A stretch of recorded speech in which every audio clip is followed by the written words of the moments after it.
Mute jangan. Mute kan mic kan. Kalau habis mute kan. Assalamualaikum warahmatullahi wabarakatuh.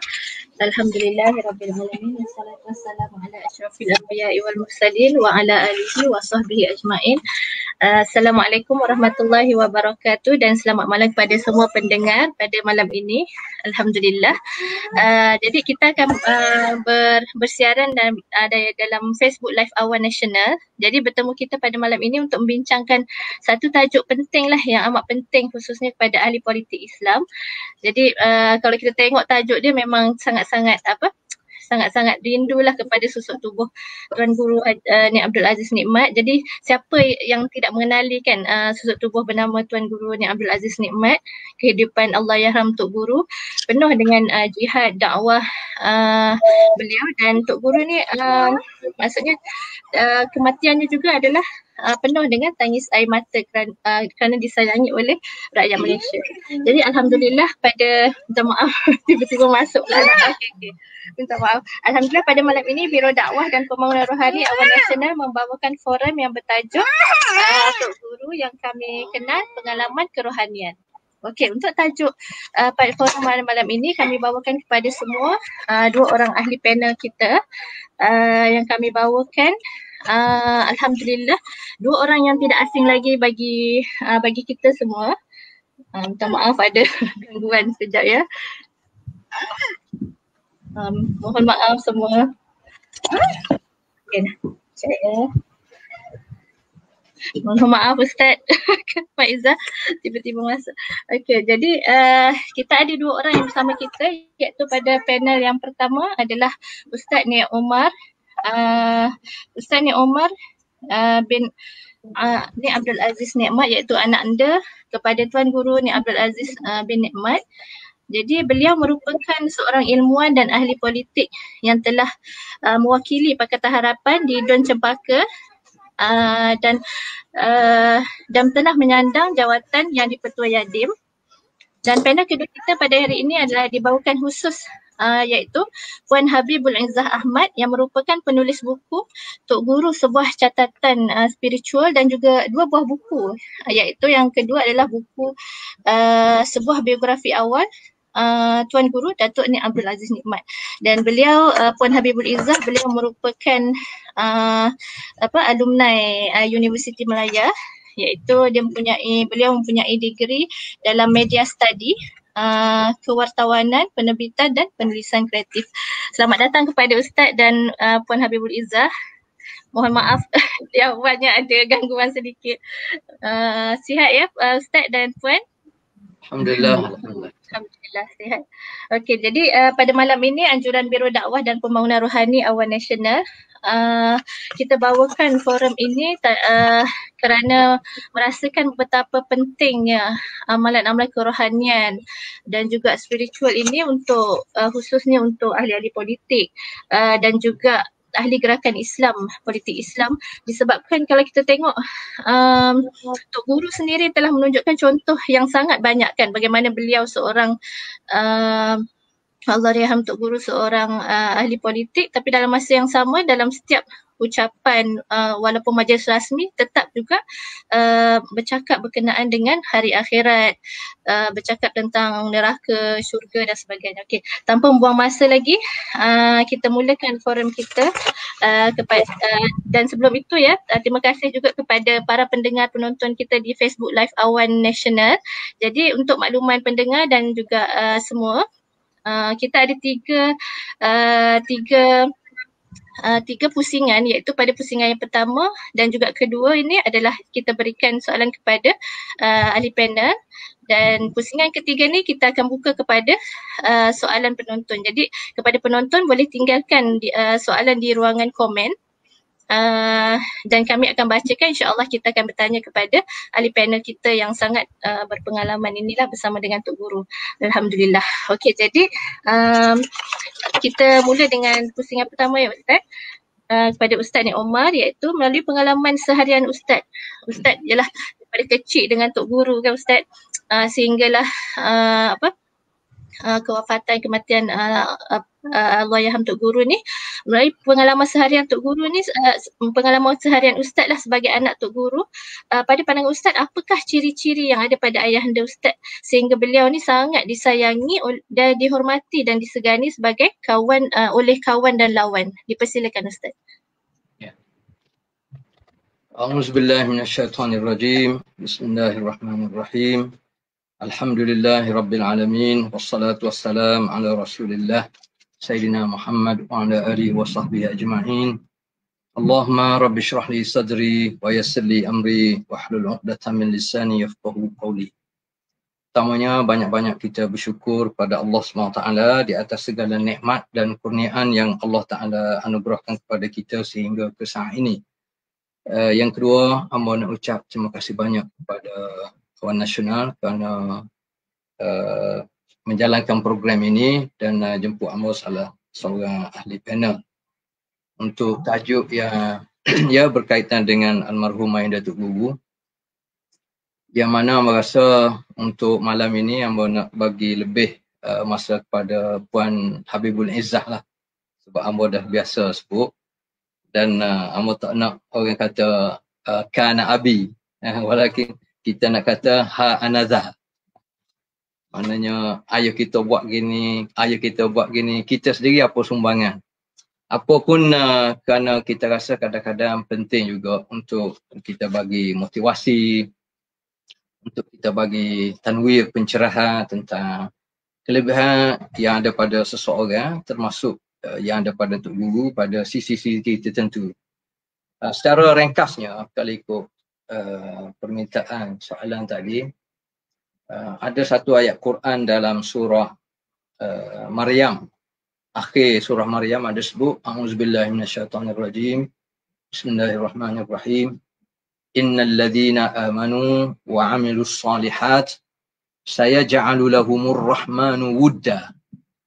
Orang yang beriman pada Allah SWT dengan iman yang sebenar, yang dia buktikan dengan amal dia, aktiviti harian dia yang soleh, yang bertepatan dengan syariat Allah, apa yang dibuat kerana Allah SWT, saya ja'alu lahumur rahmanu wudda, maka Allah Ta'ala akan campurkan dalam hati dia, hati mereka ni kasih dan sayang.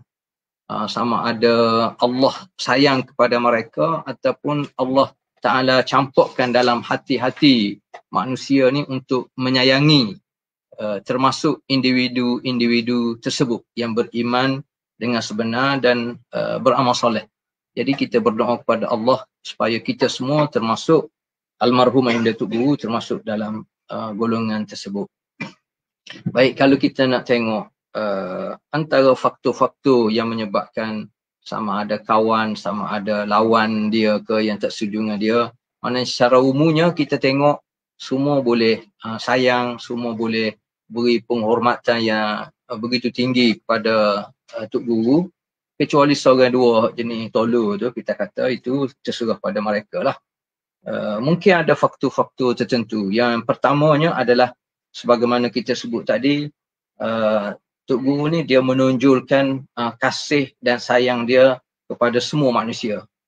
Dia tidak beza sama ada orang ni Muslim ataupun non-Muslim, Melayu ke, Cina ke, India ke, dia tidak beza. Semua dia curahkan.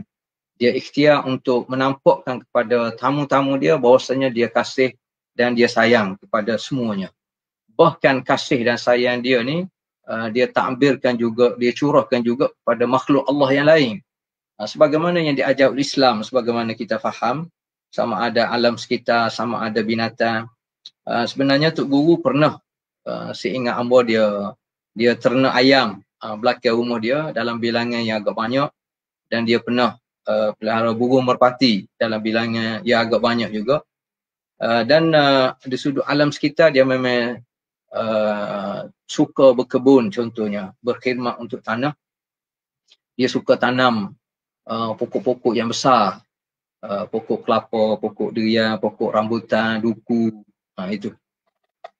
itu satu sudut. Dia takbirkan rasa kasih dan sayang dia kepada seluruh makhluk, khususnya manusia, sama ada orang Islam ataupun non-Muslim sendiri pun. Itu yang pertama. Yang kedua, antara faktor juga mungkin kerana fokus dia ni jelas, dia punya matlamat dia. Fokus terhadap matlamat hidup dia tu jelas orang nampak. Sepanjang kehidupan dia, dia fokus kepada macam mana nak sebarkan ilmu yang dia perolehi daripada ayah dia, daripada mak dia, daripada tuk-tuk guru yang dia dapat masa dia berada di Malaysia, dengan ilmu yang dia perolehi masa dia berada di India, di Pakistan dan di Mesir.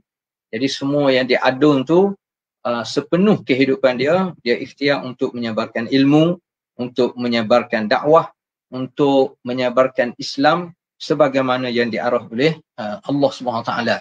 Dan dalam masa sama kita nampak dia tidak ada kepentingan peribadi. Ini antara faktor besar sebenarnya. Tak nampak dalam kehidupan dia, dalam organisasi dia, dalam aktiviti harian dia, dia nak bina tim, dia nak bina klik tertentu. Sebab biasanya kalau kita perhati, orang yang bina tim, orang yang bina grup ni, sebenarnya dia akan membazirkan masa dan dia akan membazirkan sumber yang ada pada seseorang.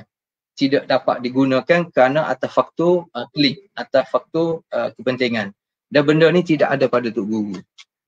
Kita boleh kaji sejarah kehidupan dia, sama ada dalam dia berdakwah, dalam dia berpolitik, dia tidak ada tim. Semua adalah tim dia.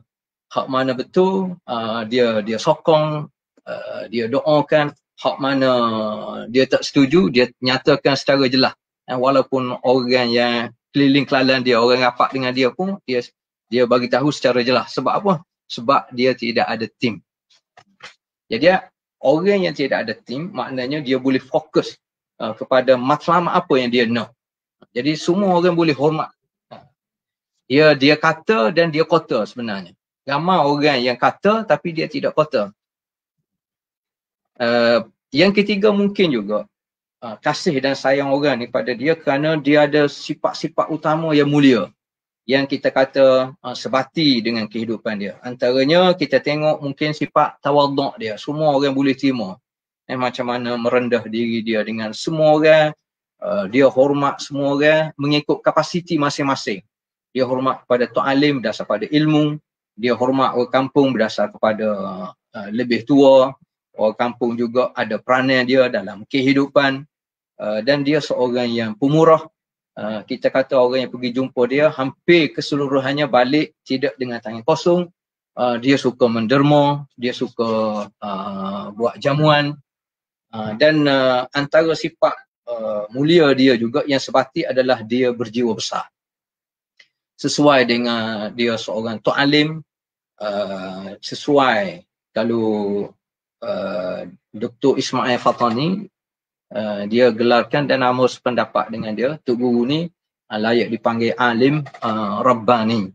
Kerana dia alim, dia menguasai ilmu syariat, dia ada kefahaman dan dia sebarkan ilmu yang ada pada dia dan dia amalkan ilmu tersebut dan semua yang dia buat tu ada nampak unsur keikhlasan lillahi ta'ala sehingga layak dipanggil alim Rabbani. Jadi antara sifat utama yang ada pada Tok Guru sebagai tok alim dan sebagai seorang pemimpin, dia berjiwa besar. Pemimpin yang berjiwa besar ni kita perhati antara ciri-ciri utama, dia ada matlamat dia yang jelas. Dia dalam kehidupan dia, dalam perjuangan dia keutamaan dia adalah maslahat umum, bukan maslahat peribadi dan kelompok tertentu. Dan dalam kehidupan pemimpin yang berjiwa besar ni dia ada unsur tadhiyah yang kita panggil unsur pengorbanan. Dan ada sifat-sifat lain, contohnya dia seorang yang pemaaf, mudah memaaf dan orang yang mudah untuk meminta maaf. Ini pemimpin yang besar. Contohnya, kalau dalam sejarah politik ni paling kurang ada dua kalau mana orang yang ikut. Dia pernah minta maaf kepada seorang pemimpin utama negara.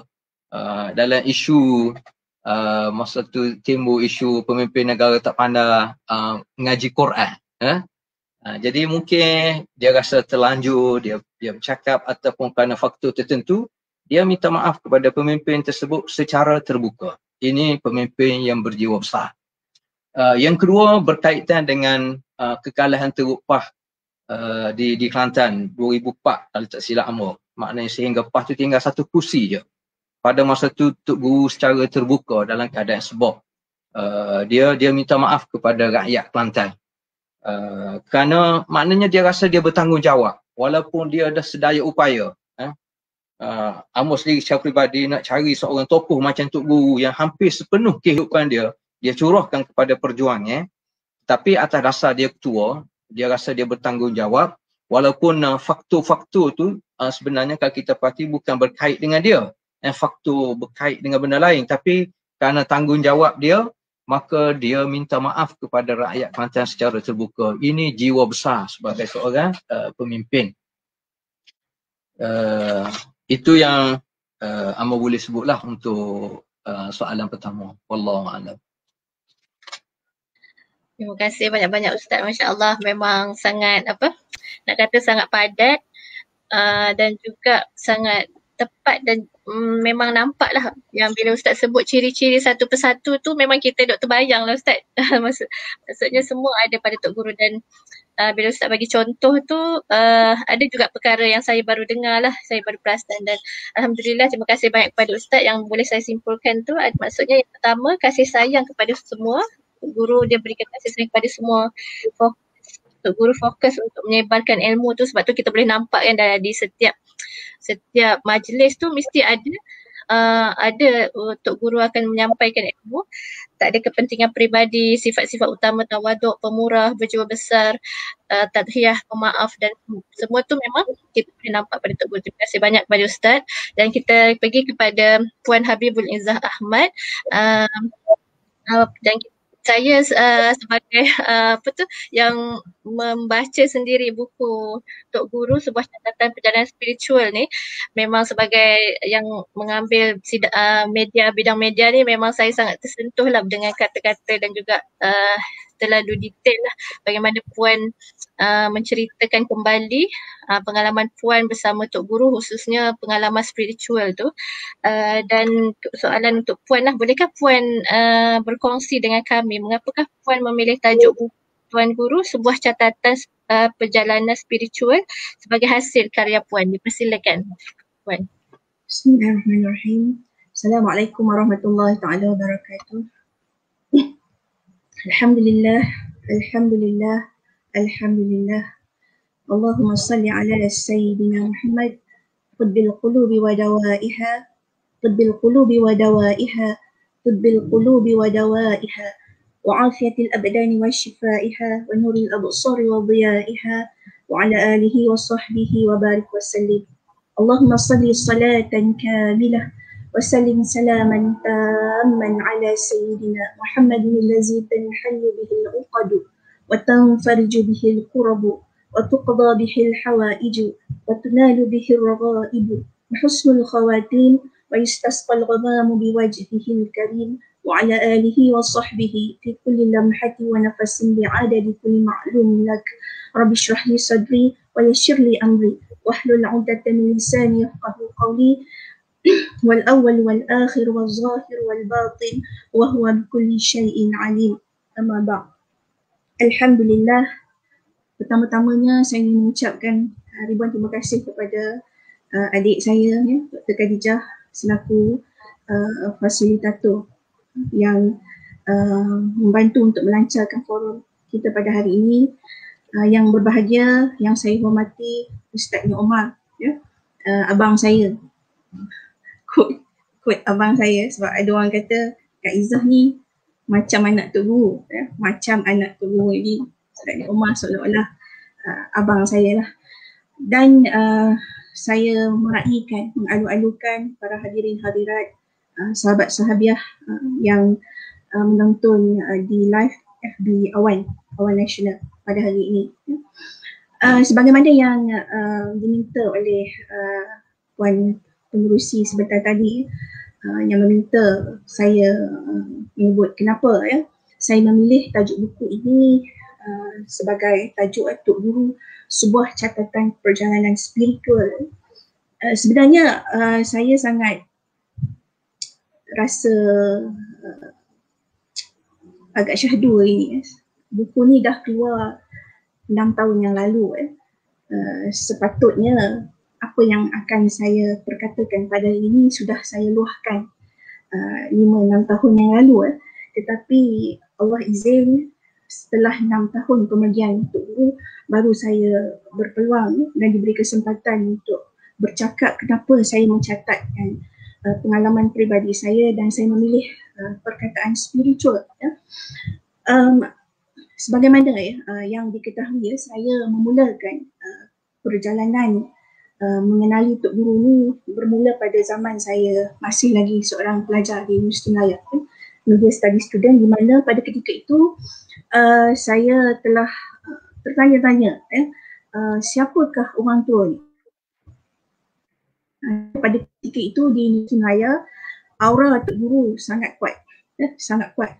Rata-rata mahasiswa-mahasiswi, terutama mahasiswa-mahasiswi Kelantan, sangat masuk kepada Tok Guru, sehingga kan saya pada ketika itu yang tidak pernah mengenal langsung sosok tubuh Tok Guru tertanya-tanya siapa orang tua ni. Lalu saya mengambil peluang pada penulisan tesis tahun akhir saya memilih tajuk buku tesis saya Tok Guru, biografi Tok Guru, sebuah permata, catatan permata, lebih kurang macam tu tajuk, saya pun dah tak ingat. Kemudian apa yang berlaku pada ketika itu, saya hanya mencatat dan sahaja. Saya tidak melakukan sebarang analisa terhadap batang tubuh Tok Guru yang saya temui. Hinggalah pada tahun 2007 salah seorang junior saya di Universiti Melayu dia datang kepada saya dan meminta saya menulis semula tesis saya itu untuk dijadikan buku. Dan saya mengambil peluang itu untuk melakukan penyelidikan semula terhadap Tok Guru, dan bermula pada ketika itulah pelbagai pengalaman spiritual mula datang. Saya mula menulis dalam keadaan ketika itu saya tidak sihat, sakit. Saya baru berhenti kerja kerana tidak boleh fokus kepada pekerjaan, sakit dan ditimpa dengan pelbagai masalah pada ketika itu. Dan pengalaman saya bersama Tok Guru bukanlah sebagaimana Ustaz Ni Omar tadi. Ustaz Ni Omar ada peluang yang banyak duduk dengan ayah dia, memerhati, dengar cakap ayah dan sebagainya. Tidak, saya pada ketika itu pernah merungut pada Tok Guru, bilalah Tok Guru ni nak pencen. Sebabnya saya kata, saya ni hanya dapat jumpa Tok Guru kadang-kadang 10 minit saja. Pernah satu hari saya buat appointment nak jumpa Tok Guru, saya dapat jumpa Tok Guru di airport. Saya tunggu Tok Guru 2 jam dekat KLIA, saya hanya dapat jumpa Tok Guru 15 minit dalam bilik VVIP. Dan pada ketika itu, Tok Guru hanya sempat beri kat saya poin-poin pada soalan saya sahaja. Dan saya terpaksa balik untuk buat research saya sendiri berdasarkan poin-poin. Sangat terhad. Tetapi apa yang berlaku pada ketika itu, walaupun saya hanya diberi keyword oleh Tok Guru terhadap pertanyaan-pertanyaan saya, Allah buka satu persatu kisah hidup Tok Guru itu sehingga akhirnya apa yang berlaku kepada saya, semua pengalaman-pengalaman yang diberikan oleh Tok Guru tentang kisah hidup dia itu telah mengubah hala tuju hidup saya sehingga 360 darjah. Daripada seorang yang jahil dalam bidang agama, saya bukan student dari Fakulti Akademi Islam, tapi media study student, mula bertatih untuk memperbaiki diri. Tok Guru pernah menyinggung saya cukup terasa. Satu hari tu saya duduk dengan Tok Guru di Institut Pemikiran Tok Guru. Betapa jahil saya masa ketika tu. Saya duduk dengan Tok Guru sebut kita kena ikut apa yang Rasulullah SAW buat. Lebih kurang ayat macam tu. Saya dengar, saya diam. Tok Guru pandang saya. Izzah, bila ana sebut SAW, inti jawab apa? Saya tu, Masya Allah, SAW. Cukup terasa bahawa ya Allah, aku ni hal-hal yang sekecil-kecil itu pun aku belum mampu untuk praktikkan dalam hidup aku. Sebab itu agaknya Allah tarik semua apa yang aku ada sebelum ni. Allah nak ubah aku supaya aku balik kepada asal kenapa aku diciptakan, untuk aku mengenal Allah, untuk aku mengenal Rasul, untuk aku mengaplikasikan Islam itu dengan sebaik-baiknya dalam kehidupan aku. Allah tarik kerja walaupun mempunyai kelulusan yang baik dari segi akademik, dapat pekerjaan yang baik, Allah tarik satu persatu, Allah timpakan ujian berupa sakit. Akhirnya rupa-rupanya Allah nak beri sesuatu yang selama ini mungkin saya abaikan dalam kehidupan saya. Dan bermulalah saya berkenalan dengan Tok Guru dan saya bertemu dengan Syekh Said Qutub, menyusuri tafsir fi Zilal Quran yang merupakan tafsir yang sangat digemari oleh Tok Guru ketika Tok Guru belajar di Deoban India, di Mesir dan sebagainya. Itu yang pertama. Yang kedua, banyak perkara yang saya tidak sangka-sangka saya bertemu. Banyak perkara pelik, luar biasa yang saya tak sangka. Saya cuma nak kenal Tok Guru dengan saya mengkaji tentang Tok Guru. Tetapi bila saya mengenali Tok Guru, rupanya saya dipertemukan juga dengan orang-orang yang pernah dekat dengan Tok Guru. Antaranya almarhum Tok Kunik Maklim, ayahanda Tok Guru sendiri. Ni Tok Kunik Maklim ni, Tok Guru cerita, adik-adik Tok Guru cerita, ahli keluarga cerita kepada saya bagaimana gedebelnya Tok Kunik Maklim ni, sehingga kan saya turut merasakan, kadang-kadang saya terasa macam saya bersama-sama dengan anak-anak Tok Kunik Maklim ni diajar, ditegur bersama-sama dengan mereka, ilmu-ilmu agama dan sebagainya. Kerana apa yang Tok Kunik Maklim buat ketika dia mendidik keluarganya untuk balik kepada Islam itu seolah-olah sama dengan bagaimana ayah saya memulakan tarbiyah dalam kehidupan keluarga kami. Cumanya ayah saya hidup pada zaman yang kemudian, Tok Kunik Maklim dia hidup pada zaman yang awal. Cukup terasa sama, boleh bayangkan. Sebab tu satu ketika tu saya duk cari-cari nak tengok juga rupa ataupun wajah Tok Kunik Maklim. Alhamdulillah akhirnya saya dapat jumpa, dapat tengok juga muka Tok Kunik Maklim. Dan saya juga dipertemukan dengan ramai lagi alim ulama Deoban India. Syah Waliullah Al-Dahlawi, antara tokoh ulama India yang sering disebut oleh Tok Guru. Rupa-rupanya apabila saya mengkaji, menganalisa sedikit sebanyak tentang latar belakang tokoh ini, Allah pertemukan saya dengan begitu banyak bahan-bahan penulisan yang ditulis oleh Syah Waliullah Al-Dahlawi, sehingga ada sebahagian daripada bahan-bahan atau buku-buku tersebut, kitab-kitab tersebut sekarang ini menjadi rujukan dan bacaan saya. Saya juga dipertemukan dengan pelbagai orang alim dan ulama di Kelantan. Antara yang saya nak sebut di sini adalah almarhum Ustaz Abdullah Al-Qari. Almarhum cukup istimewa kerana saya dipertemukan dengan Ustaz Abdullah Al-Qari ni ketika mana Tok Guru meminta saya mencari sebuah kitab. Saya ada merujuk satu isu kepada Tok Guru. Tok Guru kata, Izzah, ana tidak berkenan dengan kitab ni. Enti cari kitab. Ada satu kitab. Jadi saya pun ambil masa yang agak lama untuk cari satu kitab. Akhirnya saya bertemu kitab tersebut di perpustakaan Universiti Melaya. Dan bersama-sama dengan kitab tersebut, di rak yang sama saya bertemu dengan buku yang ditulis oleh Ustaz Abdullah Al-Qari yang bertajuk Niat dan Ikhlas. Jadi saya mula, siapa ni Ustaz Abdullah Al-Qari? Akhirnya bila saya mula bertanya kepada senior-senior saya di Kelantan, mereka ada yang sudi untuk bawa saya untuk bertemu dengan Ustaz Abdullah Al-Qari, dan daripada Ustaz Abdullah Al-Qari pula saya telah diceritakan, di-share pula dengan pelbagai pengalaman Ustaz Abdullah Al-Qari dengan Tok Guru Ni Aziz. Dan Ustaz Abdullah Al-Qari adalah orang yang banyak membimbing saya ketika saya bertugas di Institut Pemikiran Tok Guru. Perkara-perkara yang saya tidak dapat rujuk kepada Tok Guru untuk dibincangkan, saya bincangkan dengan Ustaz Abdullah Al-Qari. Dan dia juga antara tokoh ulama yang telah banyak memberikan kepada saya amalan-amalan dari Tok Kenali yang katanya amalan-amalan itulah yang pernah diberikan oleh Tok Kenali, anak-anak murid Tok Kenali kepada ayah Tok Guru Ni Aziz, Tok Kun Imam Alim, diturunkan kepada Tok Kun Imam Alim, dan saya kira jika tidak silap saya, banyakkan amalan-amalan itu telah terkumpul di dalam zikir wirid Tok Guru. Dan ada banyak itu perkara yang kedua. Yang ketiga konsep ta'awun. Kenapa saya rasa satu perkara yang sangat spiritual.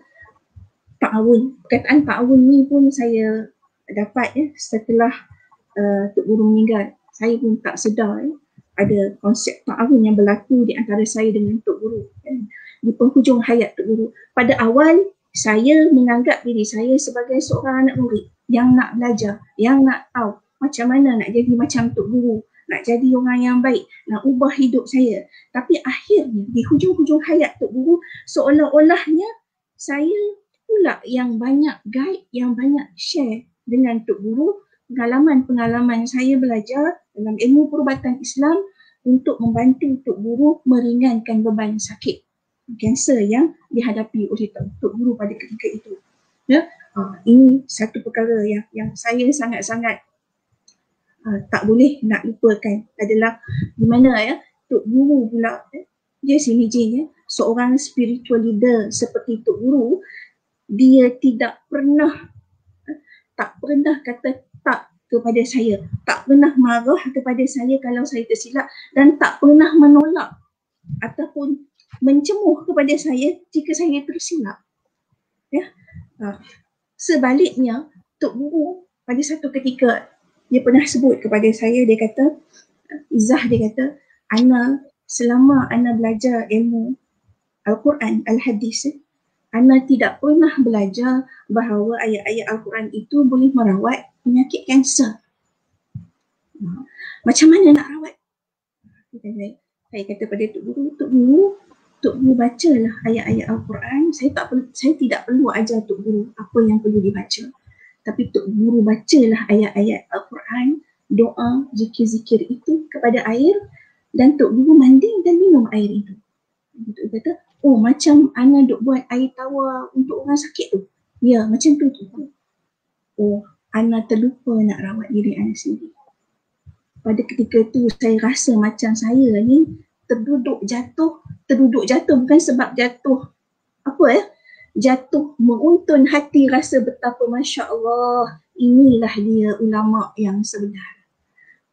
Orang yang tak pernah rasa dia betul sepenuhnya, dia bagus sepenuhnya walaupun orang angkat dia sampai tahap yang tinggi begitu. Dengan saya, orang yang anak murid yang baru bertatih nak belajar banyak buat silap ini, bila saya memberikan kepada dia menegur, membetulkan perkara-perkara yang dia tidak tahu, dia terima perkara tersebut dengan baik.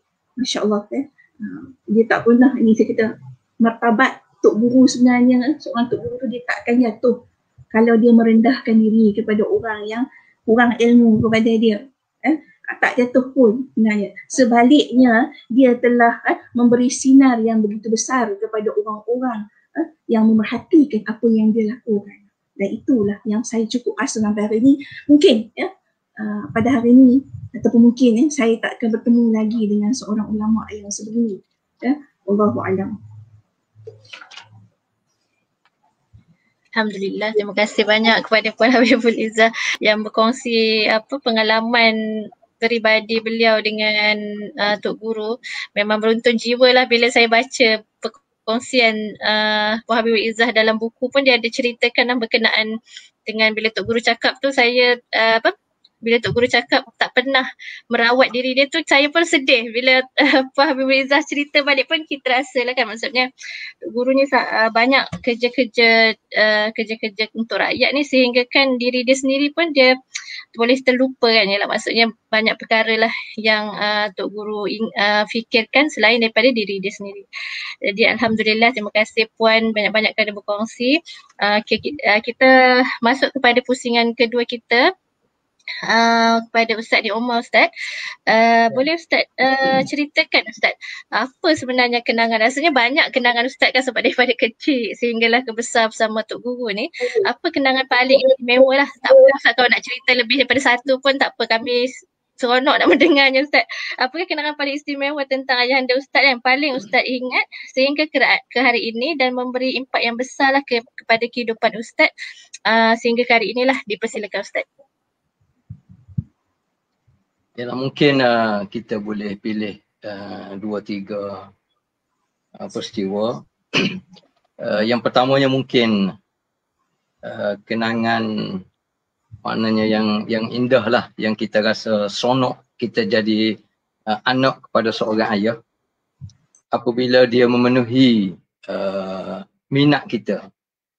Jadi apabila Tok Guru buat keputusan, dia bagi wasiat untuk Amor urus Ma'had Darul Anwar, sekolah yang ditubuhkan oleh ayah dia iaitu Tok Ku Nikmat, sebagaimana yang disebut oleh Puan Habibul Izzah tadi.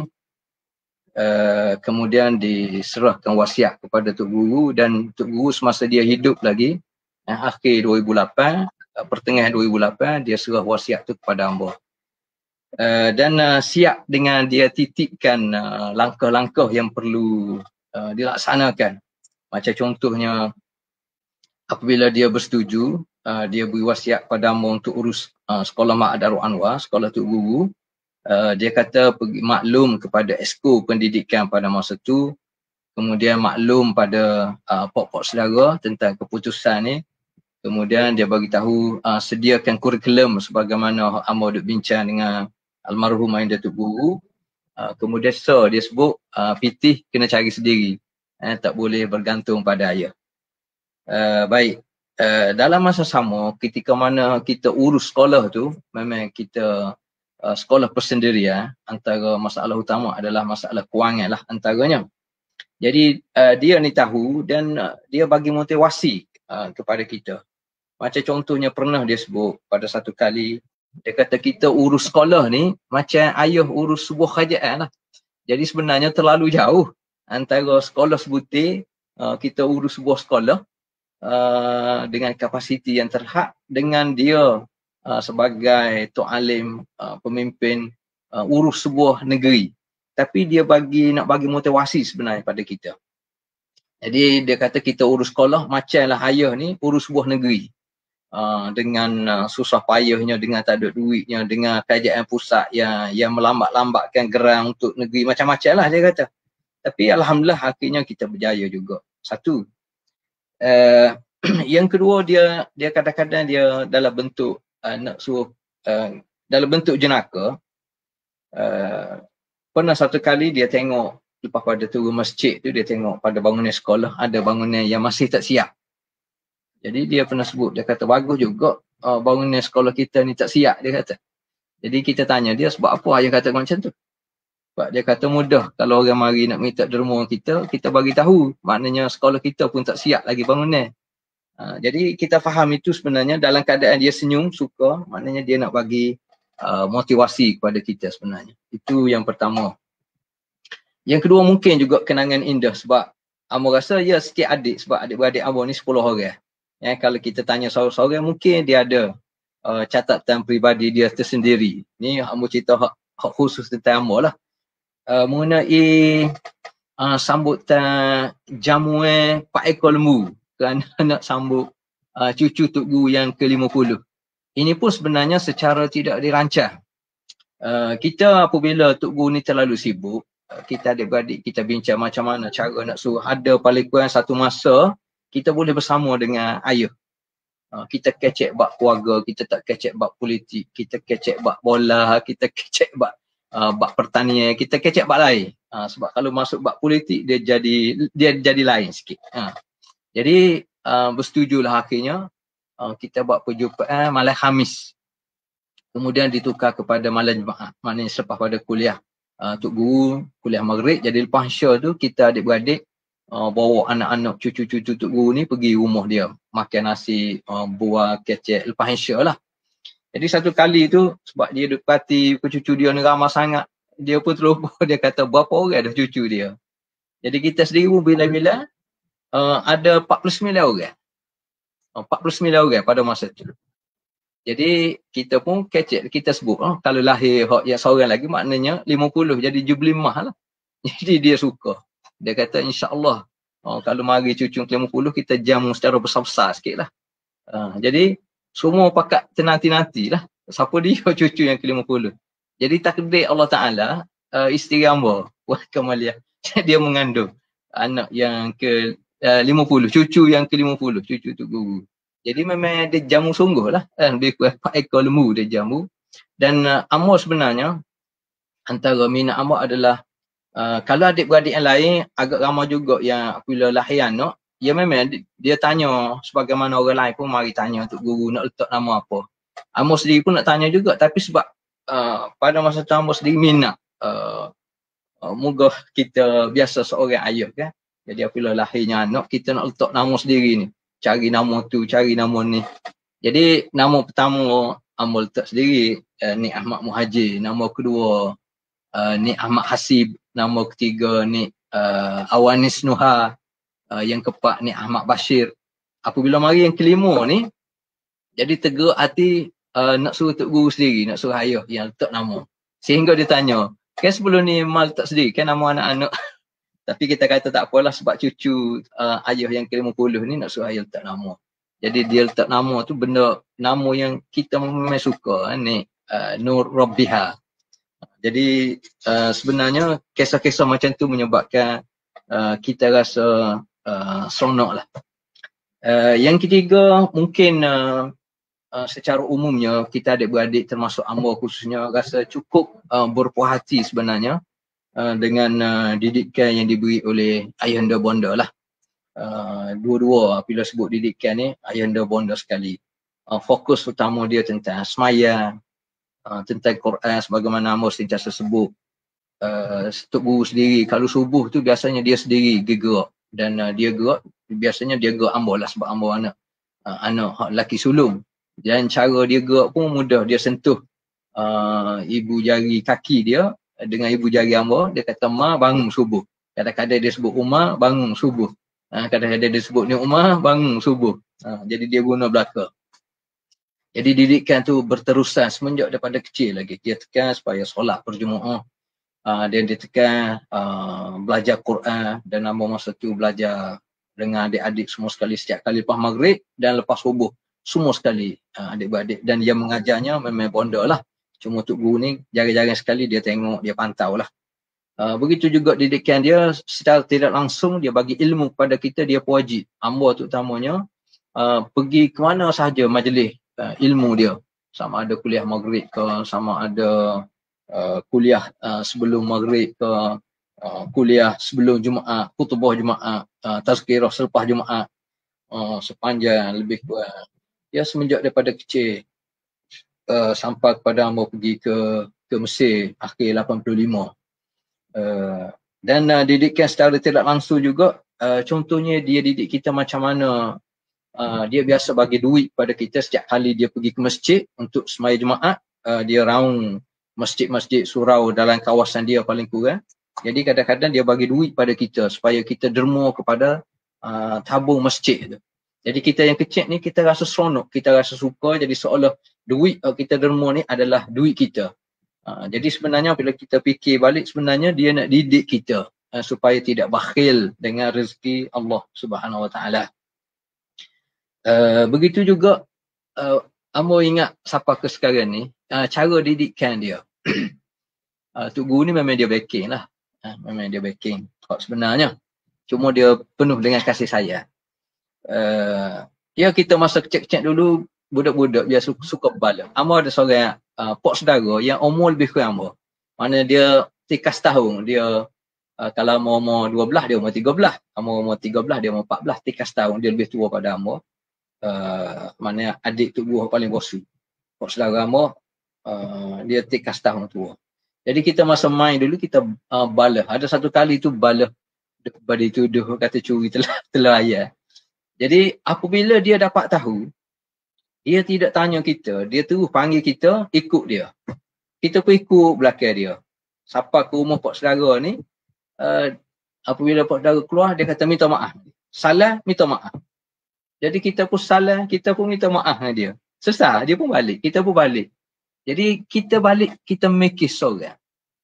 Sebab apa? Ayah tidak sokong kita. Sedangkan kita ni anak dia. Menyebabkan kita rasa tak untung kalau kita balik. Sebab ayah tidak sokong alik kita. Menyebabkan selepas pada tu dia mari sikit, maknanya tak untung kita balik. Sebab apa? Sebab ayah tidak bersama dengan kita. Jadi itu sebenarnya kita fikir satu didikan. Dan didikan juga, ada satu kali tu Amor masih belajar di Mesir, dia pergi ziarah Mesir kerana ada program, dan kita ajak makan di rumah, dia dengan bonda, dan Amor bagi tahu dia masa makan ni, ini kuah ni agak pedah, sebab kita tahulah dia tak berapa boleh pedah. Jadi kita bagi tahu tak boleh pedah. Jadi apabila kita bagi tahu tak boleh pedah, dia ambil kuah tu, dia buah dalam pinggan nasi dia, dan dia baca doa, Bismillah alladzi la yadurru ma asmihi syai'un fil ardi wala fis sama' wa huwas samiul alim. Ya Allah, kita pun teringat balik. Maknanya kita teringat Allah Akbar. Masa mana kita nak guna doa ni? Antaranya masa gitulah. Maknanya mungkin kita berminat dengan makanan kau contohnya, tapi kerana minat, tapi dalam masa sama kita kena ikhtiar supaya mudarat tu tidak berlaku pada kita. Jadi doa tu kita guna. Itu contoh ringkas, tapi maknanya didikan secara tidak langsung. Baik, peringkat akhir dia, antara kenangan yang mengingat sampai sekarang ni lah. Kita je lah adik-beradik, kita ada jadual. Sebagaimana sebut, Tok Guru ni masa dia masuk hospital ni dua tempoh. Satu tempoh masa dia masuk kerana dia letih sangat. Masuk sehari, 2 hari, 3 hari, kemudian dia balik. Minggu depan letih pula, 2 minggu kemudian dia masuk balik. Itu satu sesi. Masa tu dia tidak ada masalah lah, cuma letih kerana sakit tu lah. Sesi kedua tu dia masuk tu kerana memang dah peringkat akhir. Jadi Amor nak cerita ni hak sesi pertama. Dia masuk, dia tubik, dia masuk. Jadi ada masa kita pun adik-beradik selain daripada pihak pengurusan pejabat buat jadual, kita adik-beradik pun ada juga jadual. Ada sekali tu Amor dengan Zaujah Amor tidur di bilik dia tu di hospital. Jadi kita guna masa tengok masa dia kosong, dia nampak rehat sikit, kita kecek lah tanya bincang dengan dia.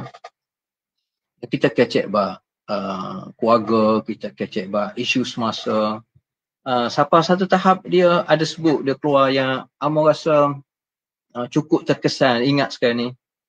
Apabila berkait dengan politik ni, pada masa tu dengan PR, Pakatan Rakyat. Dia kata, sebab dia keluar, dia kata dia nak minta maaf pada Amor ni macam mewakili adik-beradik.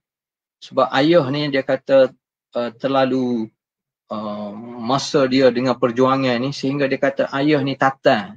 Dia guna istilah tatan. Amor tidak dengar. Kali itu Amor dengar. Ayah ni tatan. Pakatan Rakyat ni lebih pada tatan anak. Jadi seolah dia minta maaf. Jadi Amor pun jadi terkejut. Dalam hati tu rasa suka. Sebab apa? Tabiat seorang anak. Seorang ayah minta maaf pada seorang anak. Jadi sebenarnya istilah tu. Tapi kita ni, Amor masa tu secara spontan sebut tak apa ayah. Teruskan. Benda ayah buat tu molek dah. Jadi Amor jawab gitu. Jadi dia pun angguk-angguk lah. Jadi itu pengalaman peribadi lah dengan Tok Guru.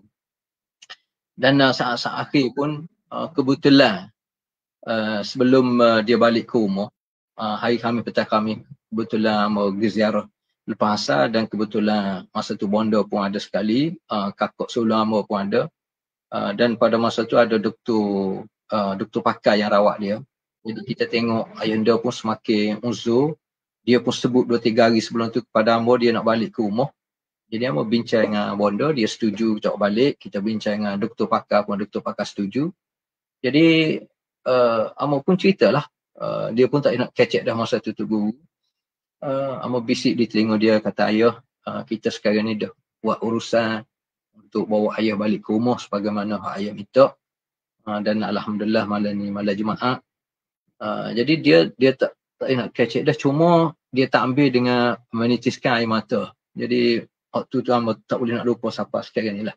Sebab tu antara nak kata nazar ke apa ke, mana khidmat terakhir jasad dia sebelum masuk kubur, amo memang berniat amo sendiri nak mandikan dia, walaupun amo tak biasa, cuma kita teori ngaji, buat tak pernah, tapi macam-macam mana pun amo nak terlibat juga mandikan jenazah ayah dan nak turun dalam kubur tu untuk urus. Jadi alhamdulillah dua-dua amo boleh buat. Masa turun dalam kubur tu, amo dan adik amo ni Adli dan pak saudara Ustaz ni Razi, Ayah Z kita panggil, 3 orang lah.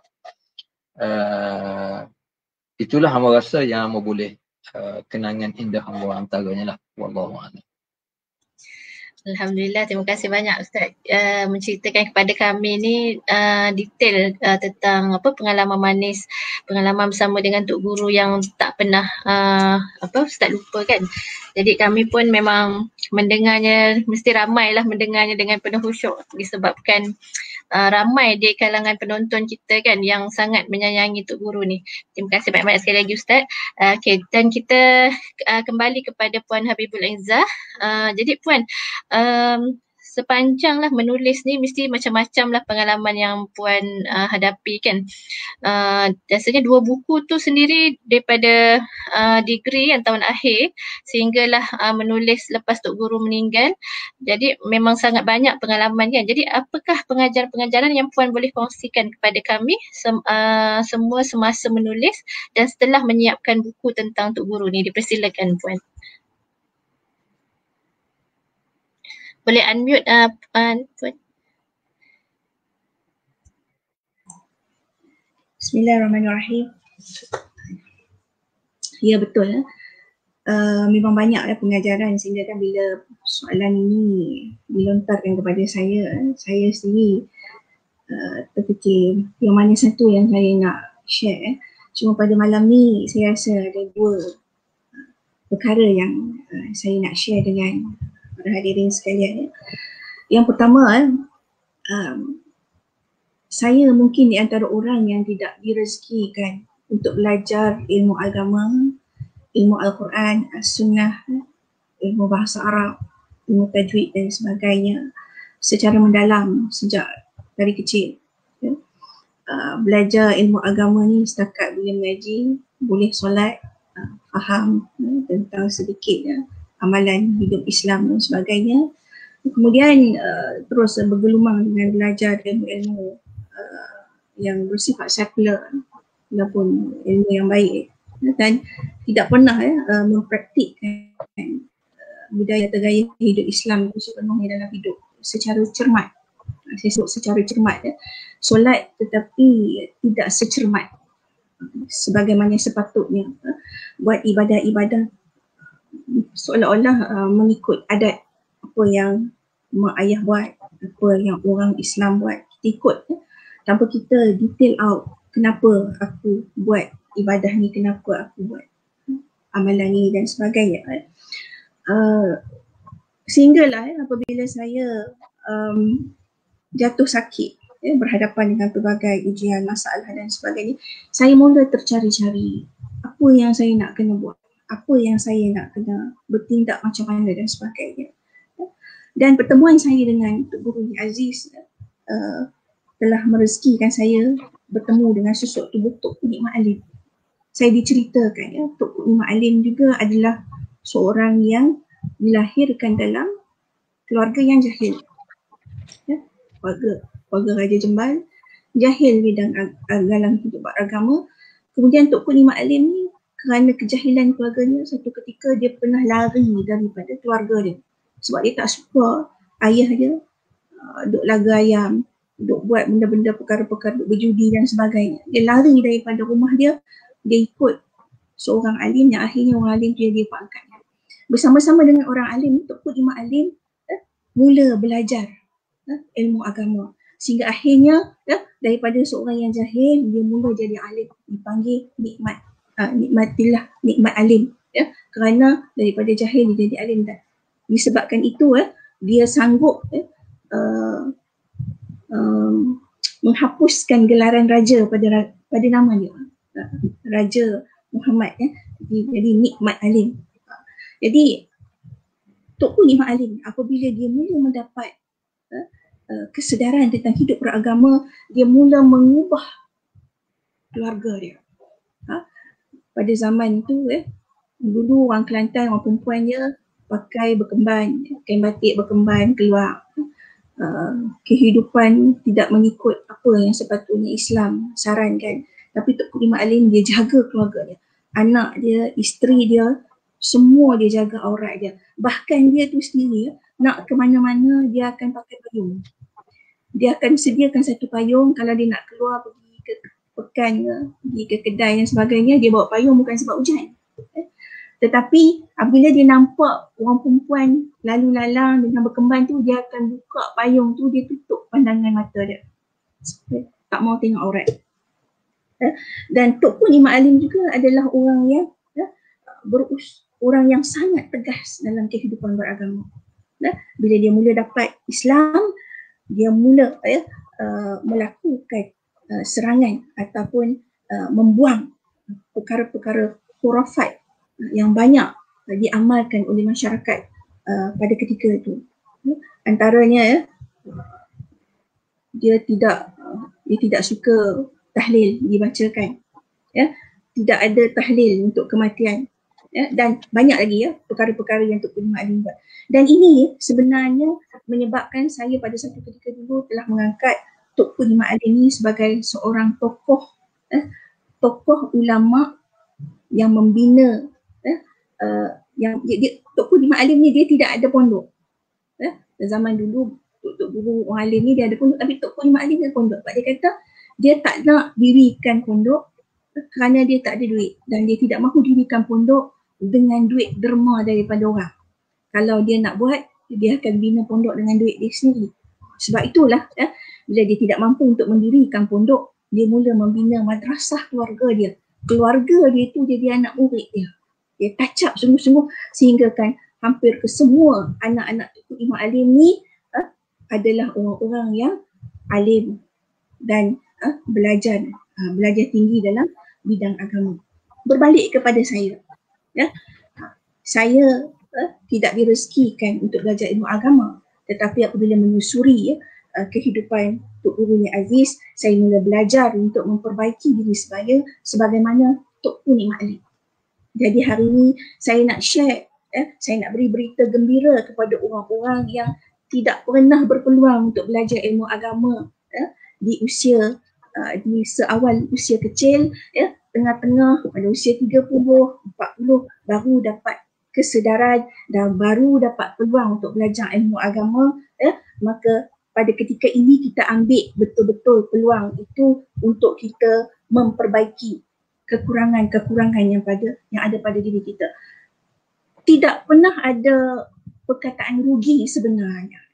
Allah tidak pilih kita di awal bukan bermakna kita rugi, tetapi Allah pilih kita pada usia yang pertengahan gini, pada mana ketika ini kita berada pada tahap usia yang matang, yang sudah ada pelbagai pengalaman. Maka pada usia ini sebenarnya apabila kita mula mengambil ilmu yang baik ini untuk kita amalkan, maka ia mampu memberi satu momentum yang cukup besar dari segi kejiwaan, roh dan sebagainya. Kerana kita pernah hidup pada zaman kita banyak melakukan kesilapan. Apabila kita dapat satu ilmu, kita baiki, dan kita tahu dulu kita tahu nak membezakan yang mana yang baik, yang mana yang buruk. Tak macam budak kecil, dia belajar, dia absorb. Kita tak tahu pada usia berapa barulah dia ambil ilmu itu untuk dia amalkan dalam kehidupan dia. Orang-orang yang sudah meningkat usia ni, bila dia mula dapat kesedaran, dia mula mengambil ilmu agama itu, maka dia seolah-olah dia ambil, dia terus buat, dia ambil, dia terus buat. Ini yang sering saya sebut kepada ayah saya. Ayah saya dia kata hang ni, aku risau lah ni hang duk pergi mengajar, duk pergi bimbing orang. Aku risau hang ni bukannya belajar ilmu agama tinggi. Apa yang hang cakap, apa yang hang buat. Betul lah ya, saya tidak dilahirkan orang yang hafal 30 juzuk Al-Quran. Tetapi saya belajar daripada sirah Nabi sallallahu alaihi wasallam, ya. Al-Quran itu Allah tidak turunkan kepada umat Muhammad sallallahu alaihi wasallam sekaligus 30 juzuk.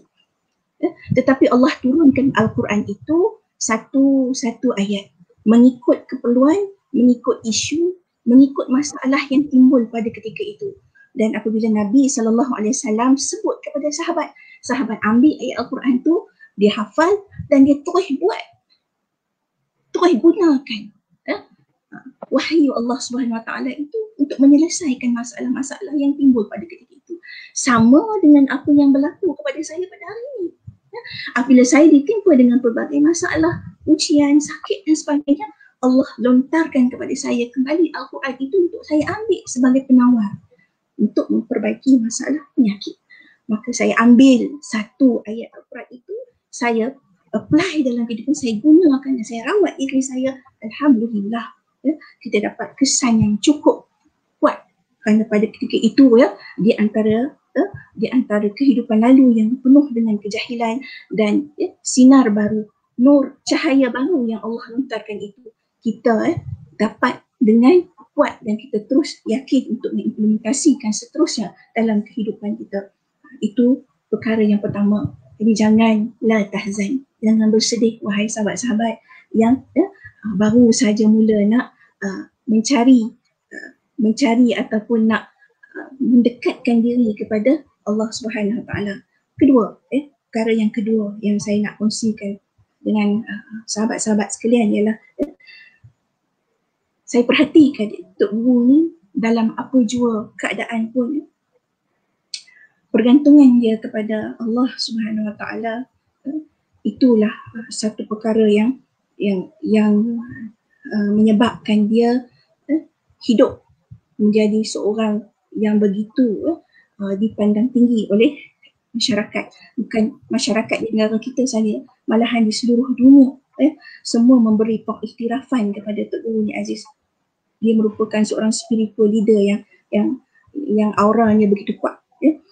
Apa yang saya perhatikan Tok Guru ni, kalau kita nak kata dia ni memang dah daripada awal dilatih nak jadi seorang pemimpin, spiritual leader, tidak. Tok Guru tidak pernah ada cita-cita untuk jadi seorang politician. Dia pergi belajar dulu lillahi ta'ala nak meneruskan niat ataupun nawaitu ayahnya Tok Guru Ma'alim yang tidak berkesempatan nak pergi belajar di Deoband India. Tok Guru Ma'alim ni, dia ni punya hasrat dia nak belajar di Deoband India, tapi dia tak boleh pergi. Lalu dia hantar anak dia, Tok Guru Ni Aziz, untuk pergi belajar di Deoband India. Jadi Tok Guru Ni Aziz ni sebenarnya adalah produk kepada Tok Guru Ni Ma'alim, ya. Dan kesannya, orang-orang yang, ya, tidak pernah ada cita-cita untuk duduk dalam politik ni, bila dia masuk ke dalam dunia politik, Tok Guru dia bukanlah confident sangat pun.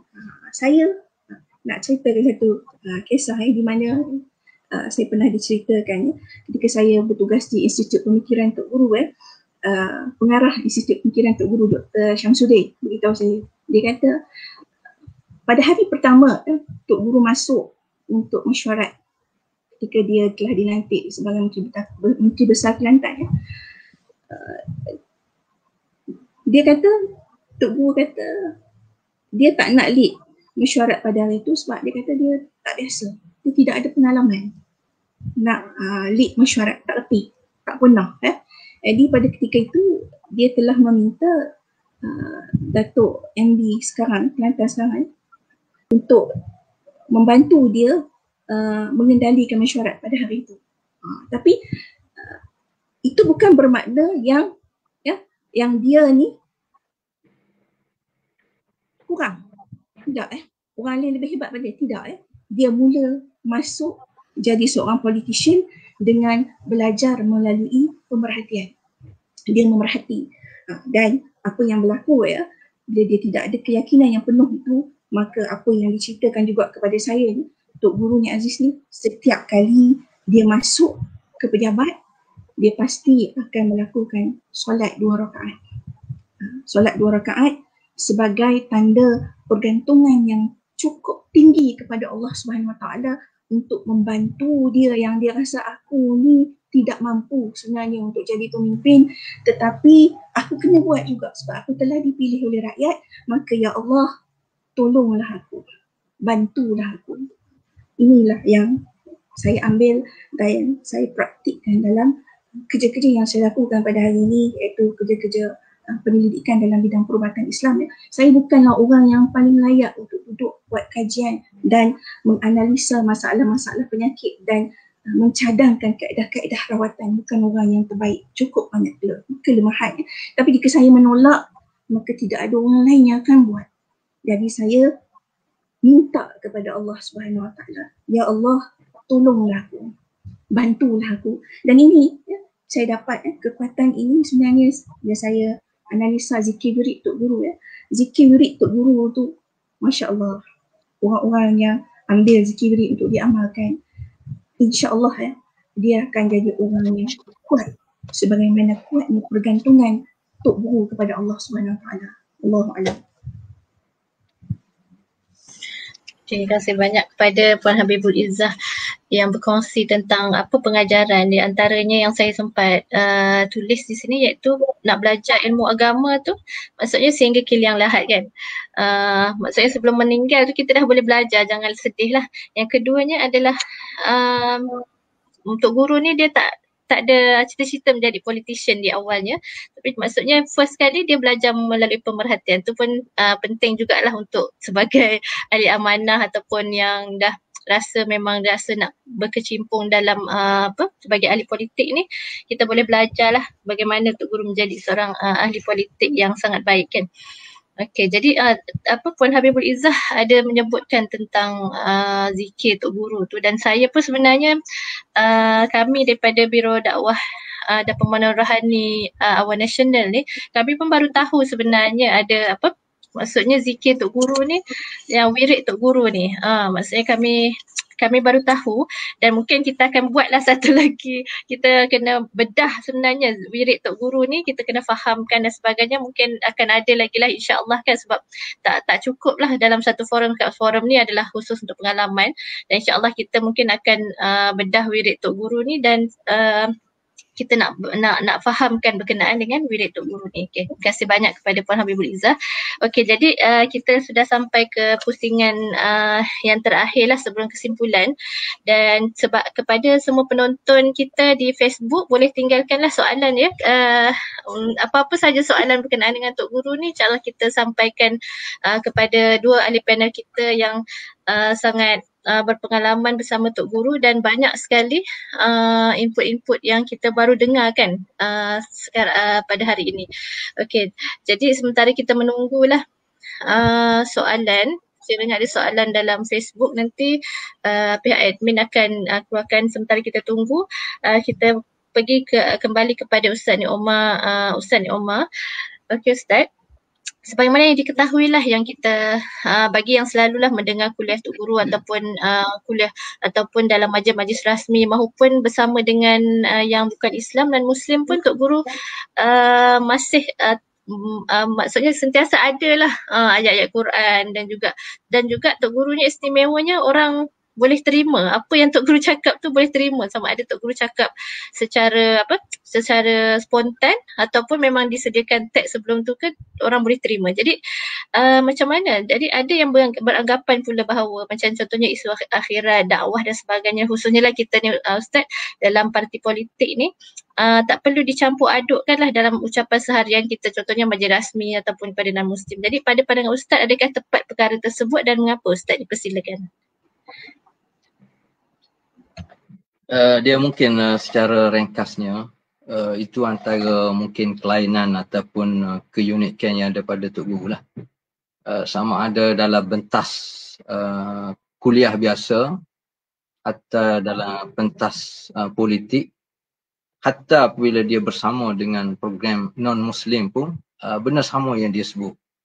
Dia biasa sebut ulang-ulang tentang asal-usul kita manusia, tentang matlamat penciptaan Allah Subhanahu Wa Taala, kehidupan yang berakhir dengan kematian, dan semua akhirnya akan dihisap sama ada dapat syurga ataupun neraka azab Allah Subhanahu wa taala.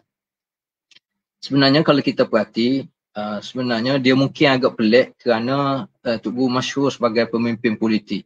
Yang biasanya orang politik ni kebiasaannya kalau kita perhati secara umumnya atas muka bumi ni, mereka hampir langsung tidak kait dengan Quran. Hatta orang Islam sendiri pun sebab kadang-kadang dia kata maknanya kita kena bezakan antara hidup bersyariah ataupun apa-apalah alasan dia bagi. Maknanya kalau kita parti politik, kita fokus kepada pengurusan sebuah negara. Tapi kalau kita perhati sebenarnya, kita kaitkan sebagai aktiviti gerak kerja kita termasuk dalam politik dengan isu akhirat, dengan isu dosa pala, dengan isu akhirnya ke mana kesudahan kita sama ada syurga ataupun neraka. Sebenarnya dia sebagai motivasi yang perlu kita faham. Dia sebenarnya sebagai laluan untuk kita sentiasa muhasabah diri kita, untuk kita cari sifat yang melayakkan kita dapat takwa Allah Subhanahu Wa Taala. Macam contohnya tadi, pagi tadi yang kuliah subuh tafsir surah Al-Kafirun berdasar kepada tafsiran Tok Guru. Jadi apabila kita baca ayat pertama, Tok Guru tafsir Qul ya ayyuhal kafirun, maknanya dia cerita macam mana Al-Quran ni diturunkan oleh Allah Ta'ala melalui Nabi kita Muhammad SAW untuk menyelesaikan masalah utama manusia. Itu yang kita kena faham. Untuk menyelesaikan masalah utama kita, manusia. Kita duduk atas dunia ni, kalau kita perhati biasanya masalah kita adalah masalah pendidikan, masalah sosial, masalah ekonomi contohnya. Memang betul itu masalah dan isu yang penting. Tetapi yang lebih penting lagi, keutamaan kita adalah masalah utama kita, masalah akidah kita, masalah dalaman kita, masalah kita ni beriman ataupun kufur kepada Allah SWT. Sebab daripada iman dan kufur ataupun akidah yang benar itulah yang membetulkan untuk kita terjun dalam medan yang kita nak masuk. Termasuk dalam bidang politik, termasuk kita nak bincang isu kewangan, isu pendidikan, isu sosial. Sebab apa sampai sekarang ni tak sesat? Kalau kita perhati antara faktor utamanya kerana masalah dalaman, masalah akidah. Yang keduanya, apabila kita nak sebut, kita nak kaitkan dengan akhirat, dengan dosa pahala ni sebenarnya bukan bererti apabila kita nak baca ayat Quran, kita nak baca hadis, maknanya kita lebih nak hukum seseorang. Bukan itu maksud dia. Maknanya Tok Guru sendiri kalau kita perhati, dia tidak bawa manhaj macam tu. Dia tidak bawa uslub pendekatan macam tu. Tidaklah baca ayat Quran untuk menentukan seseorang ni, orang ni kufur, orang ni murtad, orang ni akan masuk neraka. Tidak sama sekali. Sebab hatta kita baca tafsir Al-Kafirun, surah Al-Kafirun pun, maknanya akhir sekali Allah Ta'ala kata lakum dinukum waliyadin. Kita yakin dengan Islam, kita berpegang dengan Islam. Orang tak yakin dengan cara dia lah. Cuma kita berkeyakinan. Orang yang kufur kepada Allah, orang yang syirik kepada Allah, orang yang tidak beramal setakat dia lafaz pada mulut saja, maknanya dia tidak selamat di akhirat kelak. Yang kita nak maksudkan dalam setiap aktiviti kita, termasuk dalam bidang politik, kita nak kaitkan dengan akhirat, dengan akidah, dengan dosa pahala ni adalah sebagai motivasi kita sebenarnya. Keyakinan kita bahawasanya dosa pahala syurga neraka ni lah yang boleh diterjemahkan dalam komitmen kita terhadap setiap kerja yang kita buat. Sebab dia akan ada unsur takwa. Dia akan ada unsur yang istilah sekarang orang panggil integriti. Sama ada kita terjemah integriti dengan al-qawi dan al-amin, biasa orang sebut. Jadi dia ada kaitan tu. Dan seorang pemimpin politik termasuknya dia boleh berjiwa besar. Kenapa? Kerana hasil kalau kita perhati daripada kaitan kerja yang kita buat, kita nak urus benda besar sebab politik ni dia berkait dengan benda besar. Dan dia berkait dengan kuasa, dia berkait dengan duit, dia berkait dengan pengaruh, dia berkait dengan jawatan, dan dia berkait dengan nak urus sebuah negara ni, dia besar. Sebab itulah kita perlu ada bekalan yang banyak. Jadi bekalan yang banyak nisbah pada kita orang Islam adalah takwa. Dengan takwa ni kita boleh melahirkan apa yang kita sebut tadi, dan sebagaimana yang kita sebut sebelum ni, maknanya pemimpin tu dia perlu ada jiwa besar. Dia utamakan masalah umum, tidak ada kepentingan peribadi, dia ada unsur tadhiyah, pengorbanan yang rakyat nampak. Ini pentingnya kita kaitkan kerja buat kita dengan akhirat, dengan kiamat, dengan dosa pahala. Jadi kita nak jadikan kerja buat kita ni sebagai ibadat. Sebagaimana kita kata kita nak semaya secara berjemaah, sebab apa? Pahala yang lebih banyak. Betul lah dia ibadat. Jadi kita nak semaya di masjid supaya lebih banyak pahala. Terutama di musim Qawi ni. Kita nak supaya kalau boleh gak semua boleh semaya jemaah belaka di masjid, semua boleh semaya jemaah, semua itu harapan sebenar. Sebab apa? Sebab kita rasa itu ibadat. Itu mendapat pahala yang banyak. Begitu juga kita kena rasa ibadat juga dia berkait dengan kerja harian kita di pejabat. Contohnya kita sebagai kani, kita terlibat dengan Kementerian Pendidikan, terlibat dengan Kementerian Pertanian ke, terlibat dengan apa-apa saja kementerian, di posisi mana kita duduk, semua kerja tu merupakan tanggungjawab. Jadi kalau kita rasa itu satu ibadat, maka kita buat kerja sungguh-sungguh. Jadi contohnya kita bekerja sama ada dengan kerajaan ataupun persendirian untuk sara keluarga. Kita rasa itu juga satu ibadat. Yang pentingnya bila kita betulkan niat kita, jadi kita akan bekerja bersungguh-sungguh. Begitu juga kalau kita kerja untuk negara. Kalau kita rasa itu ibadat, maknanya kita akan bekerja bersungguh-sungguh dan kita akan kaitkan dengan dosa pahala, dengan unsur takwa tersebut. Macam contohnya isu sekarang ni, semua orang kena buat kerja, termasuk dalam bidang politik. Jadi sebab apa? Ahli politik, dia kena tahu apa kerja dia. Kerja dia antaranya, kalaulah pegawai kerajaan, doktor ke, jururawat ke, polis ke, habis masa dia kita panggil di barisan hadapan, mana terdedah dengan nyawa dia, tapi dia buat kerja juga kerana dia rasa tanggungjawab.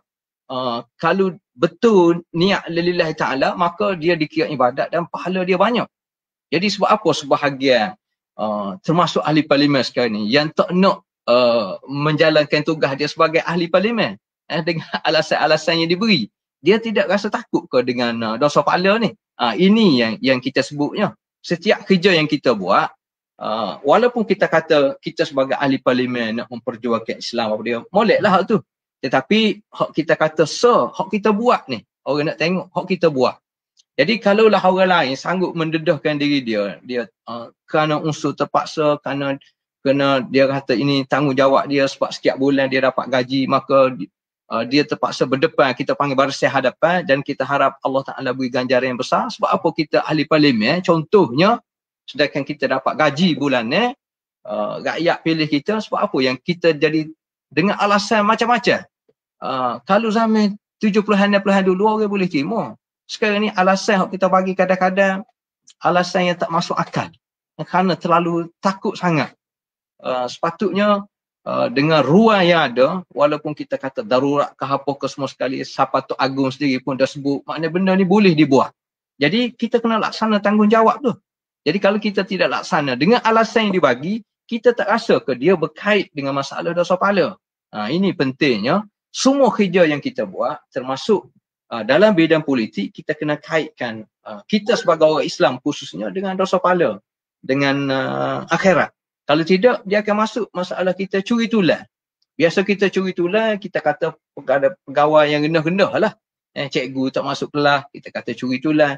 Pegawai-pegawai biasa, postman tak jalan tugas dia, pegawai majlis bandaran dia tak bersih kawasan, kita kata curi tulang. Tetapi orang pegawai besar-besar ni tak curi tulang ke? Kerana tak fikir dosa pahala lah yang menyebabkan sesebuah negara ni terjebak dengan isu rasuah, isu curi harta rakyat, curi harta negara. Dan kadang-kadang orang yang tak fikir dosa pahala, dia tak rasa pun benda tu benda yang boleh mendatangkan kemurkaan dan laknat daripada Allah Subhanahu Wa Taala. Sebab itulah kadang-kadang kerana tak fikir masalah dosa pahala lah, dia fikir dia boleh curi duit bank, dia boleh curi duit orang, dia boleh curi duit negara. Jadi salah satu caranya nak tutup dosa hak dia buat adalah dia pergi bantu orang, bagi bantuan RM100, RM200, RM50 dengan duit hak dia yang curi. Kenapa? Kerana manusia apabila lupa agama, dosa pala, dia fikir agama ni mengikut otak dia. Dia tidak fikir mengikut kefahaman yang sebenar sebagaimana yang diajar oleh Nabi kita Muhammad SAW berdasar pada Al-Quran dan hadis dia serta perjalanan sirah Nabi kita Muhammad SAW. Sebab itulah pentingnya orang yang terlibat dengan benda besar, termasuk ahli politik ni, yang perlu berjiwa besar, perlu memikirkan bukan masalah peribadi, bukan masalah kelompok sebenarnya, tetapi tanggungjawab untuk masalah umum. Sebab itulah orang politik ni dia perlu sentiasa muhasabah diri dia. Sebab dia terdedah kepada benda bahaya. Sebab apabila terlibat dengan politik ni, dia terlibat dengan benda besar. Dia terlibat dengan jawatan, dia terlibat dengan duit, dia terlibat dengan pengaruh, dia terlibat dengan kuasa, dia terlibat dengan macam-macam. Jadi, kalau ramai ahli politik yang terlalu mudah, boleh dijual beli, boleh diperdagangkan, berat kalau secara tu. Kalau sebuah negara ada ahli-ahli parlimen yang mudah nego-nego, kita kata, istilah anak muda ni, maknanya bila negara kita ni nak mana-mana negara lah nak menuju kepada negara maju. Boleh kita nak bina tamadun, boleh kita nak tunjukkan kebajikan kepada setiap warga negara tanpa mengira agama, kita kata tanpa mengira bangsa, tanpa mengira etnik, tanpa mengira budaya dan bahasa, tapi yang pentingnya semua akan mendapat hak dia. Macam mana nak buat kalau ahli parlimen sendiri, terutamanya ahli parlimen orang Islam ni, dalam tindak tanduk dia seolah dia tidak ambil fikir tentang masalah dosa pala. Itu yang Amba rasa Tok Guru dia sentiasa kaitkan. Dia sentiasa kaitkan. Dan apabila dia kaitkan ayat Quran ke hadis yang dia baca, maknanya untuk kesedaran umum. Bukan dia gunakan ayat Quran, bukan dia gunakan dosa pala dan syurga neraka ni untuk dia tentukan orang ni dapat, orang ni tak dapat. Bukan dia yang menentukan. Sebab manusia yang menentukan, tanpa dia sedar sebenarnya dia syirik. Kerana dia ambil kuasa mutlak Allah Ta'ala. Allah Ta'ala tak bagi sama sekali kepada makhluk, sama ada di sudut hidayah, sama ada nak menentukan seorang tu dapat dosa, dapat pahala, akan masuk syurga, masuk neraka, semua sekali. Tanggungjawab kita adalah cerita secara umum macam mana indahnya Islam, dan kita sebagai pemimpin termasuk dalam bidang politik yang nak memperjuangkan kebaikan, kebajikan ni, kita kena tunjuk contoh yang terbaik. Kita kata dan kita kata. Wallahu a'lam. Alhamdulillah, jelas sangat Ustaz. Bila Ustaz kaitkan tu memang baru nampak sejelas-jelasnya lah. Sebabnya yang Ustaz kata tu ialah bila politik ni besar kan, macam-macam ujian orang politik ni, ujian duit, ujian jawatan dan sebagainya tu, memang betul lah Ustaz kata kita perlu sentiasa muhasabah dan perlu beringat perkara tu perlu disebut-sebut kan Ustaz. Terima kasih banyak Ustaz kerana memberi pencerahan kepada kami. Okey, ada soalan daripada penonton juga. Sebelum kita masuk kepada soalan, boleh saya boleh tanya dululah kepada Puan Habibul Izzah, sebab Puan Habibul Izzah pun ada mengikuti rapat kuliah Tok Guru dan juga kehidupan Tok Guru semasa menulis projek tahun akhir dia juga kan. Soalannya, apakah daripada Ratna Laila Syahidin, terima kasih kepada Puan Ratna, apakah amalan Tuan Guru Ni Abdul Aziz yang biasa dilakukannya setiap hari? Ini untuk Puan Habibul Izzah. Lepas ni kita akan tanya tambahlah kalau ada penambahan daripada Ustaz, dan juga ada soalan tambahan, mungkin 2 soalan tak apa ya Puan. Setelah menemu ramah Tuan Guru Ni Abdul Aziz bagi menghasilkan buku Puan sebelum ni dan bekerja bersama dengan Tok Guru ni, Puan, adakah Puan berpendapat pengalaman itu merubah sedikit sebanyak pandangan Puan terhadap Tok Guru? Maksudnya sebelum kenal Tok Guru, macam Puan Habibul Izzah kata, maksudnya kita kenal secara CP-CP kan. Apa benda yang paling merubah pandangan Puan Habibul Izzah lah, dipersilakan. Bismillahirrahmanirrahim. Memang benar saya akui saya mengenali Tok Guru dari zero to hero. Zero, tak tahu langsung. Memang ketika saya masuk ke Universiti Malaya tahun 1993 tu, saya memang tak tahu pun siapa Tok Guru Ni Aziz. Ya. Memang tak tahu langsung, zero. Kemudian apabila mula menyusuri mencatatkan apa saja biografi Tok Guru tu, saya mula mengangkat dia sebagai hero, mengiyakan. Namun ketika saya dipanggil untuk bertugas di Institut Pemikiran Tok Guru dengan izin Allah, saya pun tak sangka saya pergi jumpa Tok Guru pada ketika itu adalah untuk minta Tok Guru semak manuskrip buku biografi awal Tok Guru.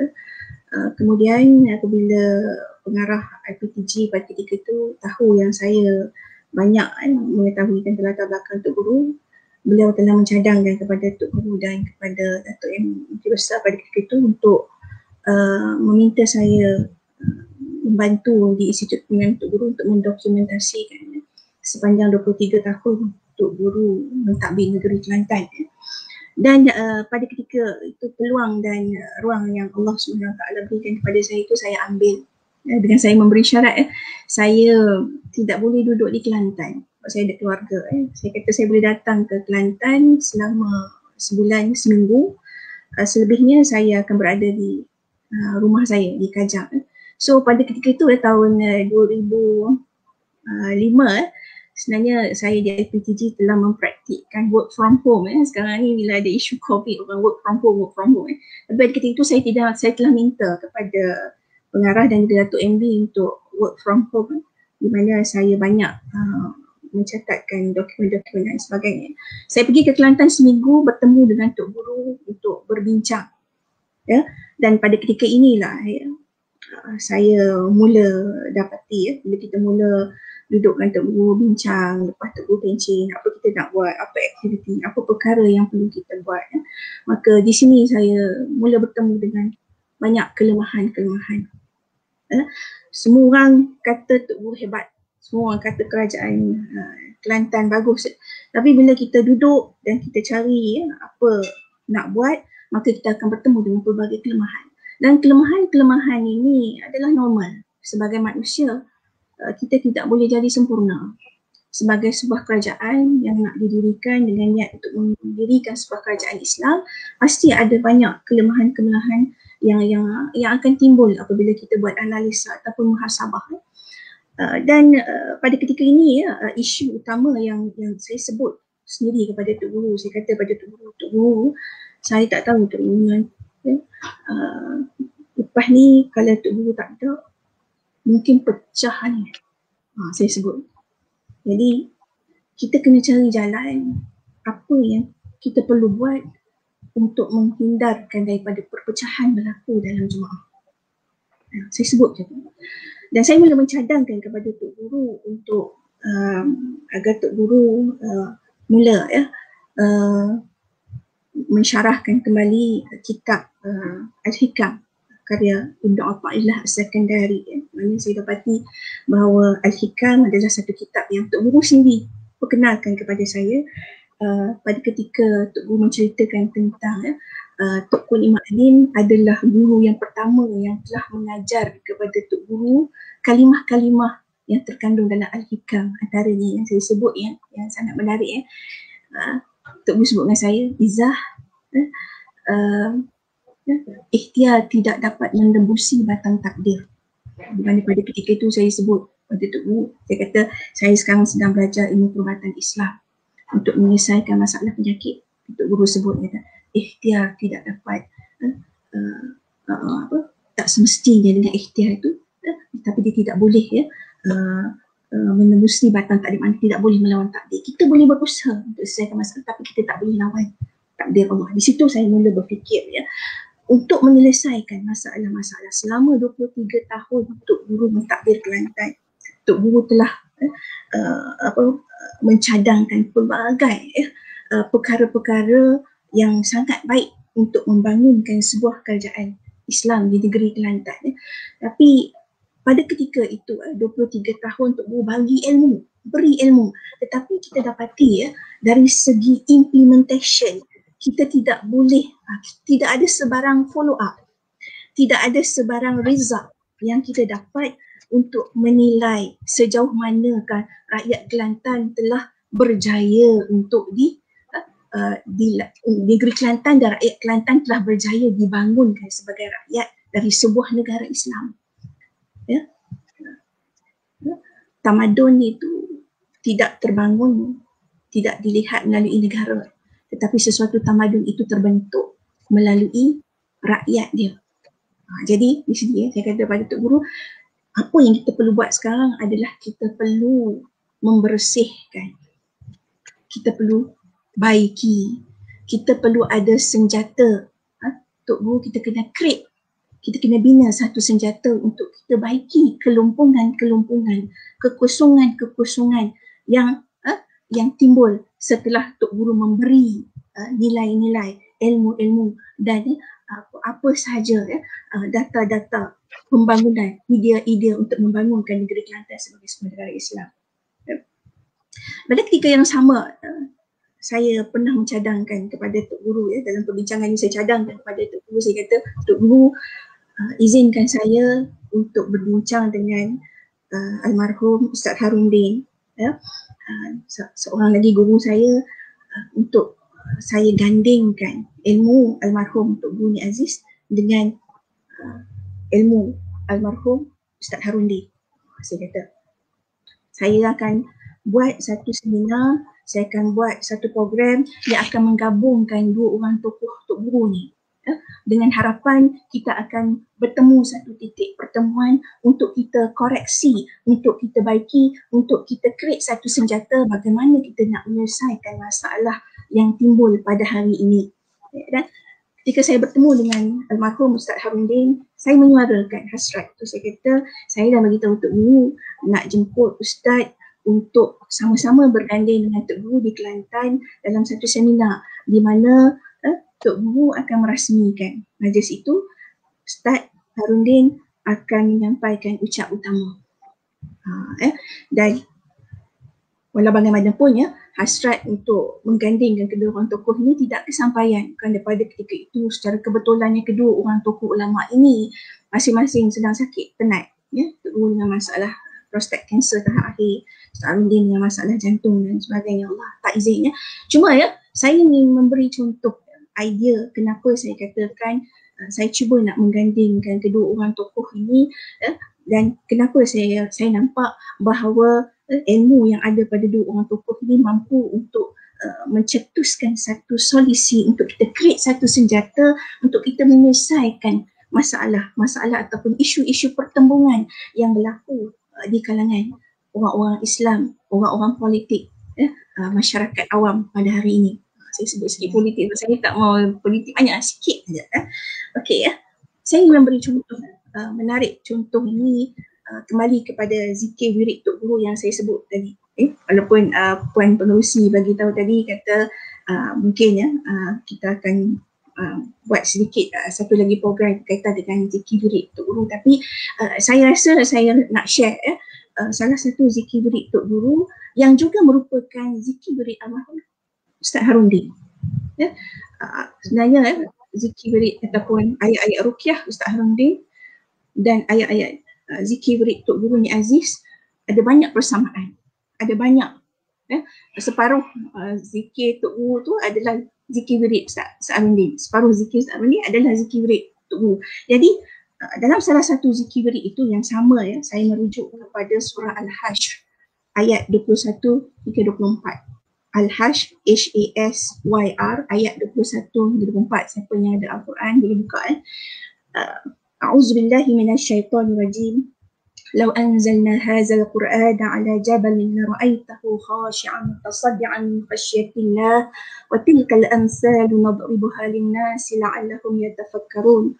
Wallahu allazi la ilaha illahu 'alimul ghaibi wasyahadah huwar rahmanur rahim. Wallahu allazi la ilaha illahu al-malikul al-quddus as-salamul mu'minul muhaiminul azizul jabbarul mutakabbir subhanallahi amma yushrikun. Wallahul khaliqul bari'ul musawwir lahul asma'ul husna yusabbihu lahu ma fis samawati wal ard wa huwal azizul hakim. Zikir wirid Tok Guru surah Al-Hashr bermula daripada ayat 22 hingga 24. Tetapi zikir wirid Ustaz Harundin Ustaz Arundin ambil daripada ayat 21. Ni sangat menarik ya, sangat menarik, menunjukkan perbezaan latar belakang akademik dua orang tokoh ulama ni yang secara umum saya share pada hari ni ya. Tok Guru Ni Aziz bukan seorang perawat ya, dan kita maklum Tok Guru sendiri mengakui bahawa dia tidak ada ilmu pun ya, nak menggunakan balik Al-Quran untuk merawat masalah-masalah penyakit, especially masalah-masalah penyakit moden pada hari ni ya. Dan kita tengok dalam zikir wirid Tok Guru ambil daripada wallahul lazi la ilaha illahu alimul ghaibi wasyahadah. Al-Hajj ayat 22 hingga 24 ini mengandungi lebih kurang 16 asma Allah ya, antara Al-Alim, Ar-Rahman, Ar-Rahim, Al-Malik, Al-Quddus, As-Salam, Al-Mu'minun, Al-Muhaiminun, Al-Aziz, Al-Jabbar, Al-Mutakabbir, Al-Khaliq, Al-Bari, Al-Musawwir, Al-Aziz, Al-Hakim, di mana orang yang banyak melafazkan dan berzikir dengan asma Allah ini akan mampu untuk membina kekuatan kejiwaan dalam diri seorang individu. Yang saya sebut specialnya Tok Guru Ni Aziz, kekuatan kejiwaan pergantungan dia kepada Allah Subhanahu Wa Taala antaranya adalah yang terkandung dalam zikir wirid ini. Banyak dia menyebut asma-asma Allah yang ada kaitan dengan kuat. Al-Aziz, Al-Jabbar, orang gerun ada dia, musuh gerun kepada dia, orang tak berani nak lawan dia, orang takut ya. Walau bagaimanapun ini hanyalah untuk membina kekuatan kejiwaan, menjadikan orang gerun dan takut. Tetapi kita tidak boleh gunakan Al-Hajj ayat 22 hingga 24 itu sebagai ubat untuk merawat penyakit. Kita balik kepada zikir wirid almarhum Ustaz Arundin ya. Ustaz Arundin mengambil daripada law anzalna hadzal qur'ana ala jabalin la ra'aytahu yang bermaksud jika sekiranya ayat Al-Quran itu diperdengarkan, dibacakan kepada gunung, maka gunung pun akan pecah, akan hancur, terbelah kerana takut kepada Allah. Satu warning, satu amaran, satu sumpahan bahawa ayat Quran itu mampu untuk memecahkan penyakit, mampu untuk menghancurkan gangguan, mampu untuk menyelesaikan kebuntuan, membuka benda-benda yang terhijab, tertutup dan seumpama dengannya ya, memecahkan kekerasan hati, melenturkan benda-benda yang susah, yang payah nak kita rungkai.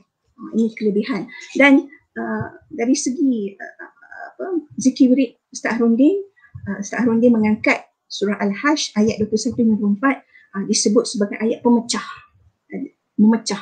Dan kita gunakan ayat ini untuk merawat macam-macam masalah penyakit roh dan juga penyakit fizikal. Ini saya kata bezanya dua orang Tok Guru ni. Sebab itu saya mencadangkan agar ilmu kedua tokoh ini digandingkan. Untuk kita pada hari ini, dua orang Tok Guru ni dah tak ada, ulama orang yang kita sayang ni dah tak ada. Tetapi ilmu dia, kita sebagai anak-anak murid dia, kita sebagai orang-orang yang rapat dengan dia, yang tahu dengan amalan-amalan, perlu melakukan sesuatu. Kekurangan mereka itu jangan kita rasa kita hina pula. Bila kita tahu kekurangan, kita hina. Allah, no. Ya? Sebenarnya setiap orang ada kekurangan, maka kekurangan itu perlu ditampung oleh generasi-generasi seterusnya ya, yang rasa bahawa dia sayang kepada Tok Guru ni, yang rasa dia anak murid Tok Guru ni, dia perlu meneruskan. Malangnya ya, dari ni ya, kita payah nak kenal pasti siapakah anak murid Tok Guru Ni Aziz. Kerana Tok Guru Ni Aziz dia tidak ada institusi, dia tidak ada pondok, dia tidak mengajar di kelas-kelas secara formal. Semua kuliah-kuliah yang disampaikan, ceramah-ceramahnya adalah ceramah-ceramah dan kuliah secara non-formal education, bersifat umum kepada orang awam. Dan namun saya ketika saya berada di Institut Pemikiran Tok Guru, saya sangat yakin, saya kata kepada Tok Guru, tak apa Tok Guru, kita akan panggil, kita akan cari, kita akan kesan anak-anak murid Tok Guru ni yang sedang menyorok sekarang. Mereka ni sangat humble, sebagaimana humble-nya Tok Guru. Mereka ini tidak suka menawarkan diri, tapi kita kena panggil mereka untuk duduk bersama-sama dengan kita bangunkan institusi pemikiran Tok Guru dengan kita menghimpunkan produk-produk yang Tok Guru telah asah, yang Tok Guru telah bekerja selama 23 tahun untuk bangunkan ini dari lantai. Jadi soalan kata balik kepada soalan Puan Pengerusi tadi, kata begitu banyak perkara yang mengubah daripada zero kepada hero. Walaupun dia hero tetapi tidak semestinya tidak ada kelemahan. Ada hebat macam mana pun dia pasti ada kelemahan, dan sebagai seorang Islam bila kita sayang kepada seseorang itu, maka kita kena tampung kelemahan sahabat kita, ayahanda kita yang kita sayang, supaya kita akan jadi generasi pewaris yang akan meninggalkan bekas, yang akan memberi impak kepada guru-guru terdahulu yang telah berbakti kepada kita. Wallahu a'lam. Alhamdulillah, terima kasih banyak kepada Puan Habibul Izzah. Daripada zero kepada hero tadi ya. Memang, dan juga berkongsi tentang terlalu banyaklah yang cadangan-cadangan yang bernas yang kita boleh diskusikan juga, yang memang perlu didiskusikan bersamalah. InsyaAllah lepas ni kita boleh berbincang secara non-formal pula dengan Puan Izzah.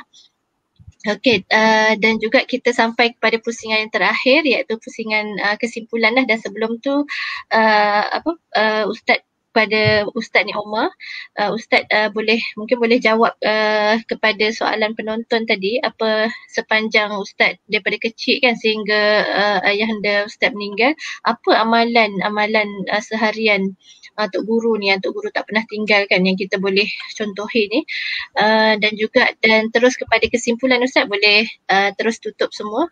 Dipersilakan Ustaz. Ya.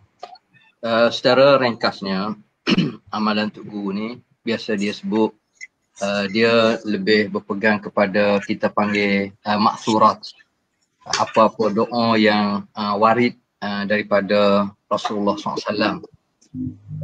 Tapi dalam masa sama dia tidak pernah menolak, kita kata, orang yang amal doa-doa yang tidak sampai kepada Rasulullah, sama ada sampai setakat sahabat ataupun tutup guru tertentu. Tapi untuk diri dia sendiri, hampir keseluruhannya dia berpegang kepada doa-doa yang warid lah. Baik, yang keduanya, amalan-amalan harian dia ni macam orang lain juga, cuma kekuatan dia mungkin dia istiqamah, istimrar, dia berterusan. Macam contohnya kalau dia amalkan, walaupun dia biasa sebut tubuh ayah ni letih puasa, tapi dia puasa juga, dia puasa sunat lah, sama ada Isnin, sama ada Khamis. Benda tu amalan yang berterusan, satu budaya dalam kehidupan dia. Ataupun di sudut ibadat solat sunat sebelum dan selepas fardu, hak ni pun dia jaga, dia jaga betul. Dan begitu juga contohnya Quran, memang dia tak tinggal lah, dia baca semua, sama ada kalau dia semaya berjemaah dia jadi imam. Biasanya kalau selepas siap semaya sunat, dia akan duduk sekejap, sama ada tempat imam ataupun dalam bilik khusus dia di masjid tu, untuk dia berzikir dan dia baca ayat-ayat Al-Quran. Dan dia juga sentiasa melazimi wirid-wirid lah, kita panggil zikir-zikir sepanjang kehidupan dia. Tak terhenti di tikar sejadah sajalah, kita panggil. Sama ada masa dia berjalan, sama ada masa, kalau dulu masa dia bawa kereta ataupun dia duduk di belakang, sama ada dia berjalan nak masuk kebun. Biasanya tu kita kata pengurusan masa dia terlalu bernilai. Kita nak cari satu masa yang dia betul-betul kita panggil relax, duduk saja bela-bela minum air kopi ke, hampir tak ada. Masa dia urus dengan begitu bernilai. Dan antara benda yang dia jaga betul adalah solat tahajud lah. Solat tahajud ni sehingga dia biasa sebut 2-3 kali.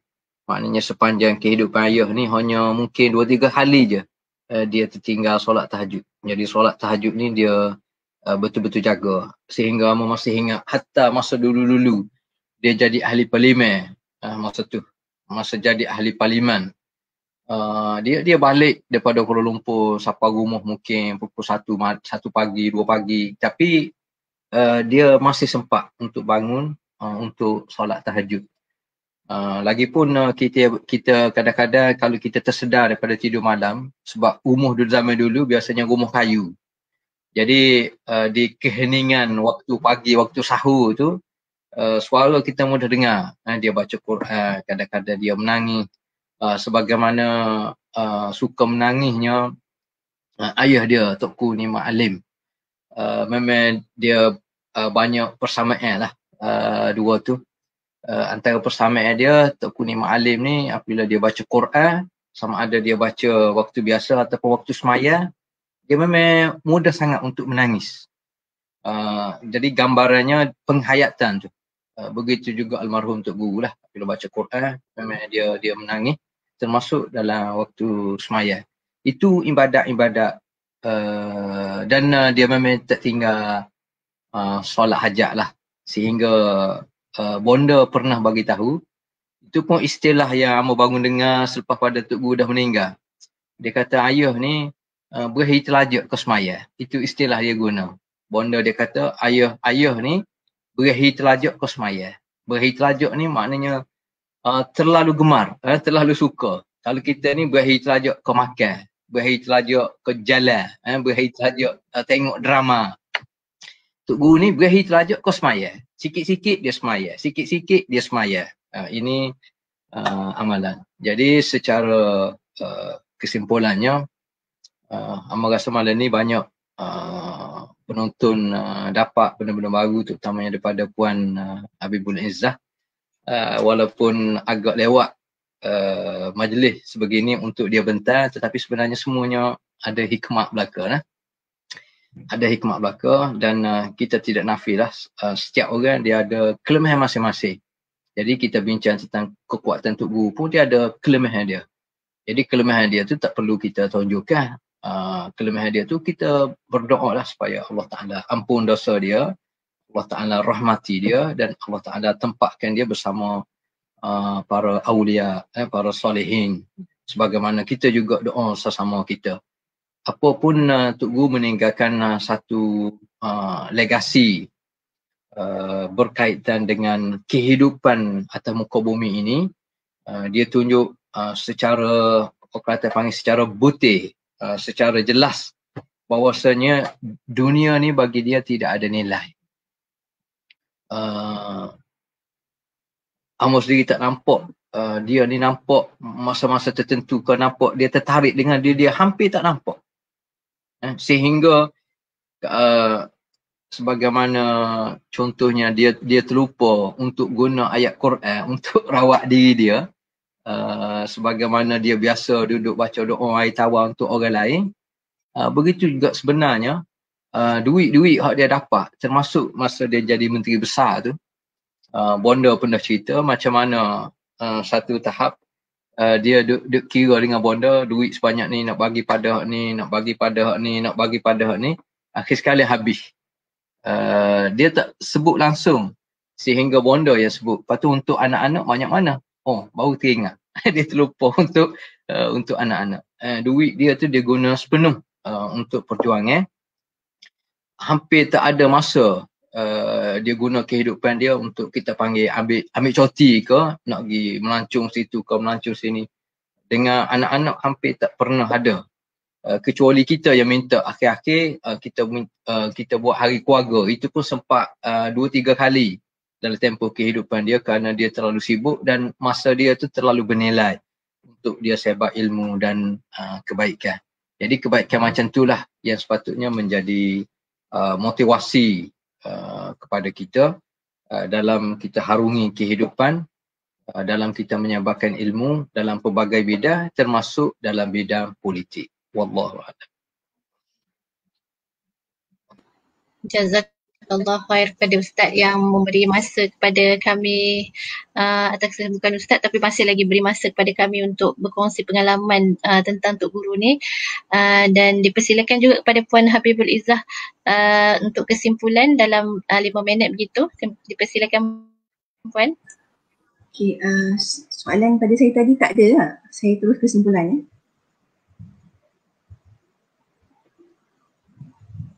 Saya tak dengar. Saya tak dengar. Oh maaf, saya mute pula. Mungkin kalau ada ada nak tambah berkenaan dengan amalan Tok Guru dan juga terus kepada kesimpulan, dipersilakan. Bismillahirrahmanirrahim.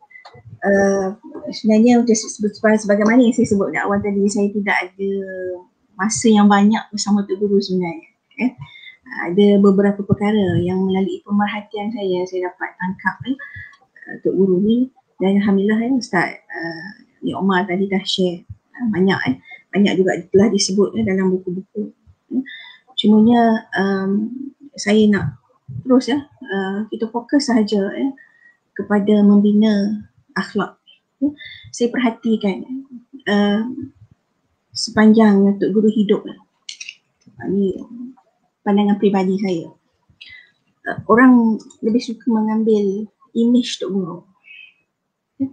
Image Tok Guru ditonjolkan, image dia berpakaian, image rumah dia, image zuhud dia, image tawaduk dia, image macam-macam image. Bahkan keterlaluan image dia menangis. Gambar Tok Guru menangis itu mampu untuk mencairkan banyak orang. Ini image. Saya kata betapa berpengaruhnya visual kepada manusia ni.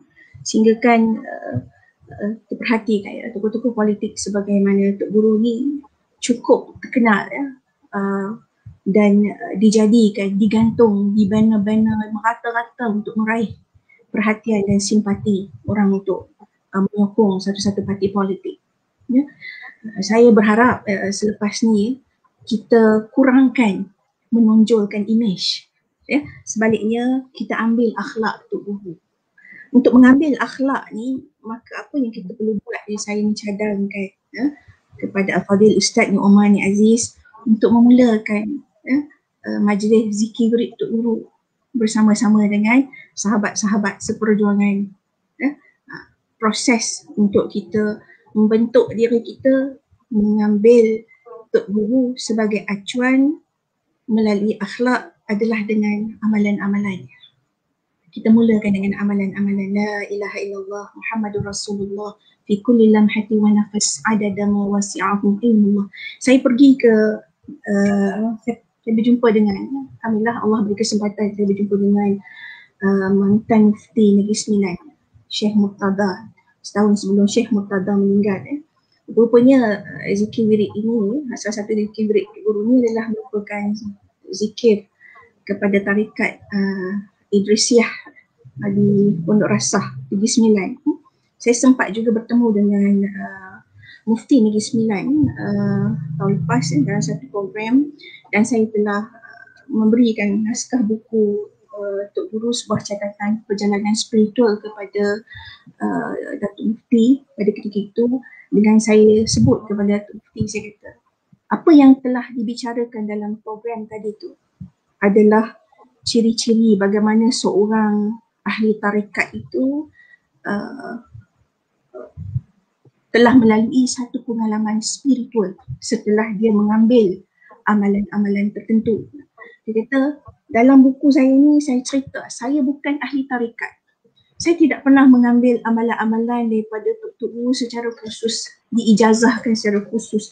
Tetapi saya telah melalui satu pengalaman spiritual tanpa saya sedar.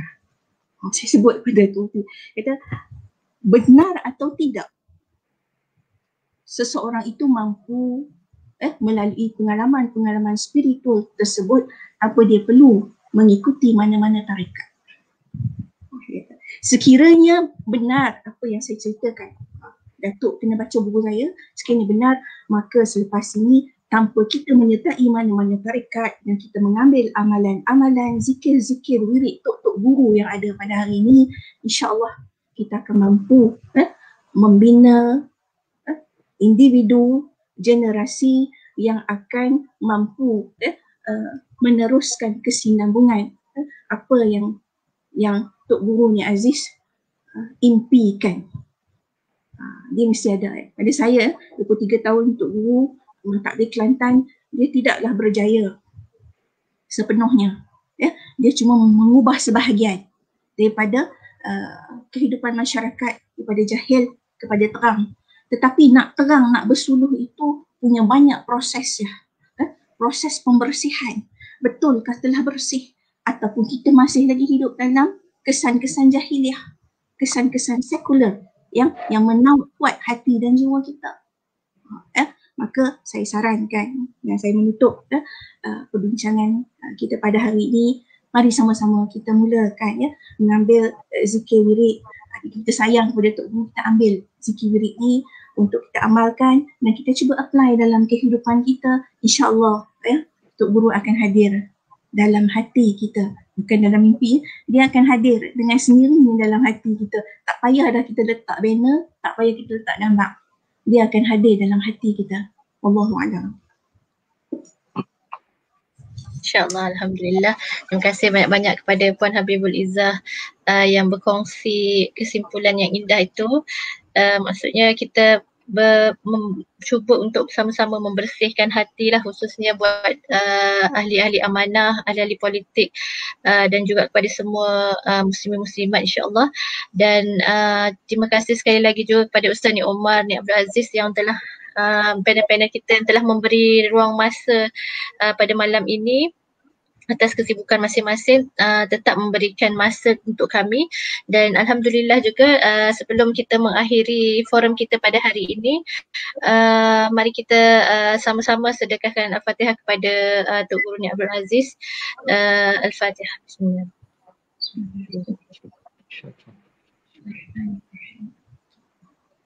Ya, kan.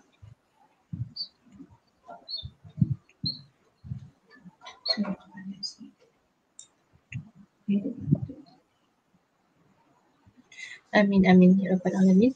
Jadi alhamdulillah sebelum kita menutup forum kita pada hari ini, kami daripada Biro Pembangunan Biro Dakwah dan Pembangunan Rohani insya-Allah akan melancarkan manual munajat. Doakanlah supaya manual munajat ini dapat dilancarkan dalam masa terdekat.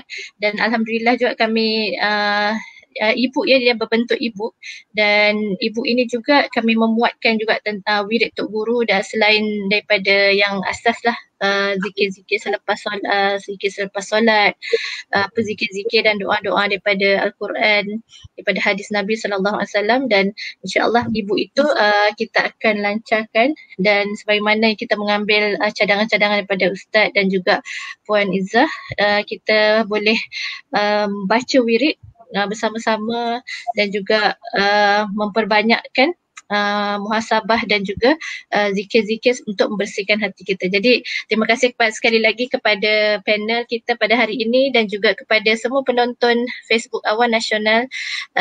Kita tutup dengan tasbih kafarah dan suratul As. Assalamualaikum warahmatullahi wabarakatuh. Assalamualaikum.